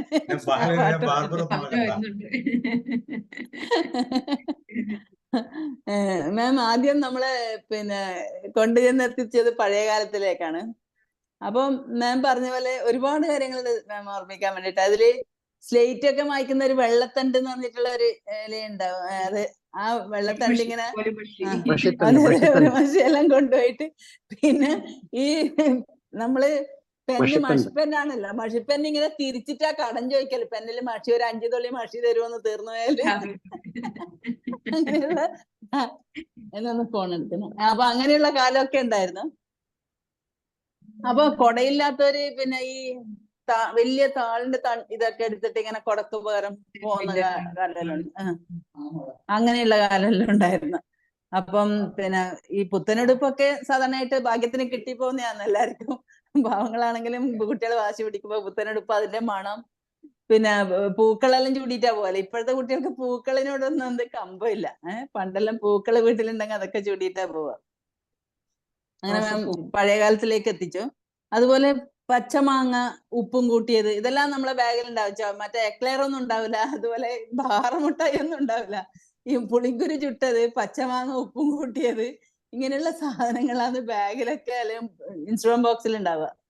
അതുപോലെ മാം പറഞ്ഞില്ലേ, കുട്ടികൾക്ക് പഠിച്ചു കഴിഞ്ഞാലും ആ ഒരവസ്ഥ എനിക്ക് പിന്നെ അതിനിടയിൽ എനിക്കൊന്ന് പറയാനുള്ള, ഇപ്പൊ ഈ നമ്മുടെ പിന്നെ ഈ കുട്ടികൾക്ക് 8 വയസ്സ് മുതൽ 18 വയസ്സ് വരെ ഉള്ള കുട്ടികൾക്ക് സ്പോർട്സ് കൗൺസിലിന്റെ വകയായിട്ടും സംസ്ഥാന യോഗ ടീച്ചേഴ്സ് അസോസിയേഷന്റെ വകയായിട്ട് ഇപ്പൊ 10 ദിവസം ക്ലാസ് ഉണ്ടായിരുന്നു, സമ്മർ വെക്കേഷൻ ക്ലാസ്. അതിൽ എൻ്റെ സ്റ്റുഡൻസ് 8 പേരെ ഉണ്ടായിരുന്നില്ലെങ്കിൽ അവർ നല്ല ക്രീമായിരുന്നു. ഏകദേശം എല്ലാവരും നല്ല രീതിയിൽ ചെയ്തിരുന്നു 10 ദിവസം. സാറ് പറഞ്ഞില്ലേ തിരക്കുന്നത് 30 കഴിഞ്ഞതേ ഉള്ളൂ. അപ്പൊ ഈ പഠന കാര്യത്തിൽ ശ്രദ്ധയില്ല എന്ന് പറയുമ്പോ, ഞാൻ കോഴിക്കോട് വർക്ക് ചെയ്യുമ്പോൾ ടീച്ചേഴ്സ് ഒക്കെ ട്രെയിനിലുണ്ടാവും. അപ്പൊ ഒരു ടീച്ചർ പറയാണ് 8ാം ക്ലാസ്സുകാരന് ലവ് ലെറ്റർ എഴുതിയതിന് ഞാൻ പിടിച്ചു ക്ലാസ്സിന്ന്. പിടിച്ചിട്ടാകുമ്പോ പാരന്റ്സ് വന്ന് പ്രശ്നമാക്കി. അപ്പൊ കത്ത് വായിച്ചു നോക്കുമ്പോ പെൺകുട്ടിക്ക് കത്ത് എഴുതിയിരിക്കാണ്, നീ നിന്റെ ഫോട്ടോ എനിക്ക് തരുമോ, ഞാൻ എന്റെ ഫോട്ടോ എനിക്ക് തരാം. അപ്പൊ ഫോട്ടോ എഴുതാൻ പോലെ ആ കുട്ടിക്ക് ആവാത്ത ഒരവസ്ഥയായിരുന്നു. അതുപോലെ രക്ഷിതാക്കൾക്കും പോരായ്മകളുണ്ട്. രക്ഷിതാക്കൾ കേൾവിക്കാരല്ല. ഇപ്പൊ കുട്ടികൾ പറയുന്നൊന്നും ശ്രദ്ധിക്കുന്നില്ല എന്നുള്ളതാണ്. അവരുടെ ലോകത്ത് മാത്രമാണ്. വീട്ടിൽ കുട്ടികൾ എത്തിക്കഴിഞ്ഞാൽ അപ്പം അവരിങ്ങനെ മനസ്സിൽ ഒതുക്കി വെക്കുകയാണ് കാര്യങ്ങളൊക്കെ. കുട്ടികൾ തുറന്നു പറയാനുള്ള അവസരം നിഷേധിക്കുകയാണ് കുട്ടികൾക്ക്. ഒരു പെൺകുട്ടി ആസ്പത്രിയിൽ പ്രസവിച്ചു കഴിഞ്ഞിട്ട് നല്ല ഉറക്കായിരുന്നു. ഉറക്കത്തുനിന്ന് എഴുന്നേറ്റിട്ട് ഇങ്ങനെ അടുത്തിങ്ങനെ തപ്പുമ്പം പറഞ്ഞൊരു, മോളെ കുട്ടീനെ നേഴ്സ് കൊണ്ടുവരികയാണ് ഇപ്പോൾ. അപ്പൊ അമ്മയോട് ചോദിച്ചു, നിങ്ങൾ ആരാ എന്താ പറയുന്നത്, കുട്ടീനെ ആരാ ചോദിച്ചത്, ഞാൻ എന്റെ സെൽഫോൺ തപ്പുകയാണ്. അപ്പൊ അങ്ങനെയുള്ള അവസ്ഥകളൊക്കെ ഇപ്പോഴത്തെ അമ്മമാർക്കുണ്ട്. അതുപോലെ മാം പറഞ്ഞ ഈ മനസ്സ് നന്നാവട്ടെ എന്നുള്ള പാട്ട് ഞാൻ പയ്യാമ്പലത്ത് ഹയർ സെക്കൻഡറി സ്കൂൾ ക്ലാസ് എടുക്കാൻ പോയിട്ടാകുമ്പോ ആദ്യമായിട്ട് കേട്ടത്. എനിക്ക് ആ പാട്ടിനോട് എന്തോ ഒരു ഇഷ്ടം. മാം ഇപ്പൊ പാടുമ്പോ എന്നിട്ട് ഞാൻ ചോദിച്ചു, ഈ പാട്ട് ഏതാ? ഞാനത് ഗൂഗിൾ ചെയ്തത് ആ പാട്ട് ഒരു ദിവസത്തിൽ പഠിച്ചു മാം. എനിക്ക് ഇഷ്ടം തോന്നി. കാരണം അതിന്റെ വരികളാണ് അർത്ഥവത്തായിട്ടുള്ള വരികളാണ്. മനസ്സു നന്നാവട്ടെ, മതമേതെങ്കിലുമാകട്ടെ, മനവഹൃത്തിൻ ചില്ലയിലെല്ലാം മാമ്പുകൾ വിടരട്ടെ. അതുപോലെ തന്നെ എല്ലാ കാര്യം മാം ഇവിടെ പറഞ്ഞിട്ടുണ്ട്. പിന്നെ കുട്ടികളെ നല്ല രീതിയിൽ വളർത്തിയിട്ട് നമുക്ക് അവരോട് പഴയ കാര്യങ്ങൾ പറയുമ്പോൾ ഇവിടുന്ന് ഹസ്ബൻഡ് കുമാരട്ടൻ പറയും മക്കളോട്, ഇങ്ങനെ ഒരു പ്രായമുള്ള അമ്മച്ചി വരും, ഞാൻ ഭക്ഷണം കഴിക്കുമ്പോൾ സ്കൂളിൽ നിന്ന് അവർക്ക് പകുതി കൊണ്ടു കൊടുക്കും. എനിക്ക് തോന്നുന്നു കുട്ടികൾ നല്ലോണം അത് പകർത്തുന്നുണ്ട്. അപ്പൊ മോനൊരു ദിവസം കൊറോണ സമയത്ത് എല്ലാ കടകളും ഇവിടെ അടച്ചിരിക്കുകയാണ്, ഒന്നുമില്ല നീലേശ്വരത്ത്. അപ്പൊ ഇവന് ഡ്യൂട്ടി കഴിഞ്ഞിട്ട് വരികയാണ്, ക്യാബിൻ ക്രൂ ആയിരുന്നു അന്നേരം. അവൻ വന്നിട്ട് പറയാ, എന്താ ഉള്ള മമ്മി കഴിക്കാൻ വേണ്ടി? ഞാൻ പറഞ്ഞു, കുറെ നമുക്ക് 3 ചപ്പാത്തി ഇതൊക്കെ ഉണ്ടാക്കി വെച്ചിട്ടുണ്ട്, പച്ചക്കറി എല്ലാം എടുത്തിട്ട് ഒന്ന് കാറിൽ കയറിയ ഒരു അങ്കിള് വണ്ടി തെറ്റിപ്പോയി. അപ്പൊ അവിടെ നീലേശ്വരത്ത് ഇറങ്ങേണ്ടി വന്നു. നമുക്ക് സുഖമില്ലാതെ പോയതാ. വണ്ടി മാറി കയറിയിട്ട് നീലേശ്വരം ഇറങ്ങി. അവർക്ക് ഒരു കട അവിടെ തുടങ്ങി ഇല്ല, പൂട്ടിയിട്ടാ ഉള്ളത്. ഈ ഭക്ഷണം ഇപ്പൊ അയാൾക്ക് എത്തിക്കണം എന്ന് പറഞ്ഞിട്ട് നമ്മളെയും കൂട്ടിയിട്ട് എത്തിച്ചു. ഇതെല്ലാം ശരിക്കും പറഞ്ഞാൽ മാം പറഞ്ഞില്ലേ, നമ്മളിൽ നിന്ന് കിട്ടുന്ന കാര്യങ്ങളാണ്, നമ്മൾ പറഞ്ഞു കൊടുക്കുന്നതാണ്, നമ്മളിങ്ങനെ അവരെ ശീലിപ്പിക്കുന്നതാണ്. അങ്ങനെ ഒരുപാട് പ്രാവശ്യം അവൻ ചെയ്യാറുണ്ട്. Ma'am thank you, ma'am thank you so much. നല്ല ക്ലാസ് ആയിരുന്നു.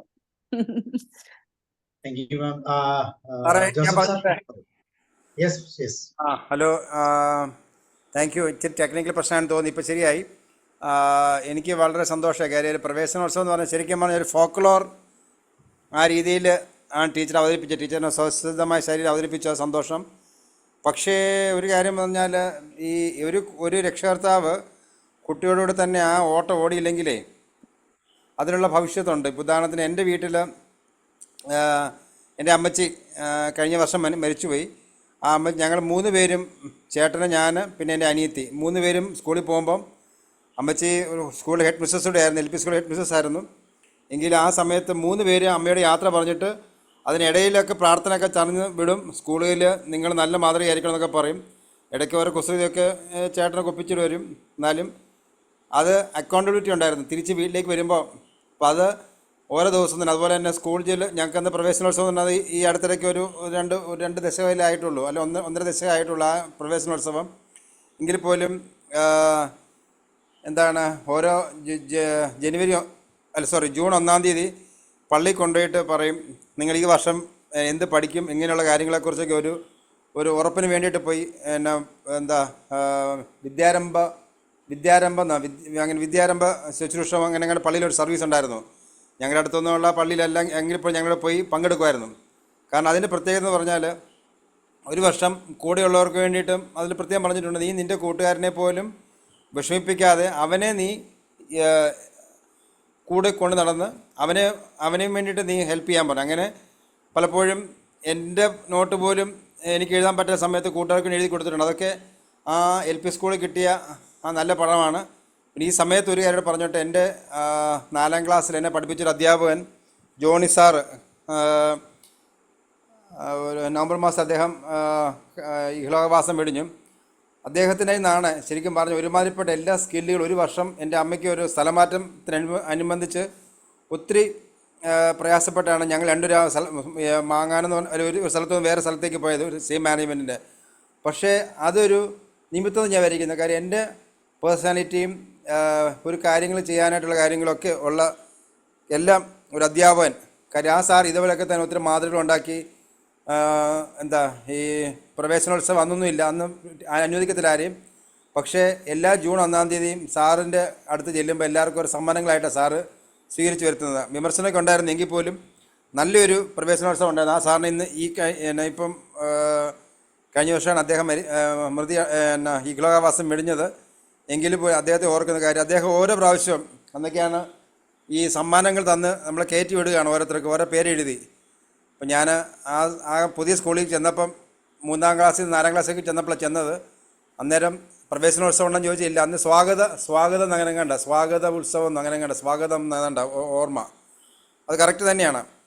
അപ്പോൾ അങ്ങനെ ഒരു വലിയൊരു സന്തോഷമായിരുന്നു അത് അങ്ങനെ സ്വീകരിക്കപ്പെട്ടപ്പോൾ. Thank you teacher. ഇത് അറേഞ്ച് ചെയ്ത നമ്മുടെ എവർ ടൈം സംഘാടകനായ സാറിനും നന്ദി. Thank you. Thank you sir. വേറെ ആർക്കെങ്കിലും പറയാനുണ്ടോ? സ്നേഹലതമാ. ഉണ്ട് സാർ. കേക്കാവോ? കുട്ടി താമസിച്ചാണ് വന്നത്. അതെ സാർ, ഈ ശോഭന മാമിനെ ഇപ്പോഴാണ് എനിക്ക് സമഗ്രമായിട്ടൊരു ക്ലാസ് കിട്ടുന്നത്. ശോഭന മാമിന്റെ അല്ലാത്തപ്പോഴെല്ലാം ഞങ്ങളുടെ ഗ്രൂപ്പിലെല്ലാം ഓരോന്നും ഇടുമായിരുന്നു. അതൊക്കെ വളരെ നല്ലതായിരുന്നു. ഇപ്പോൾ സമഗ്രമായൊരു ക്ലാസ് കിട്ടി.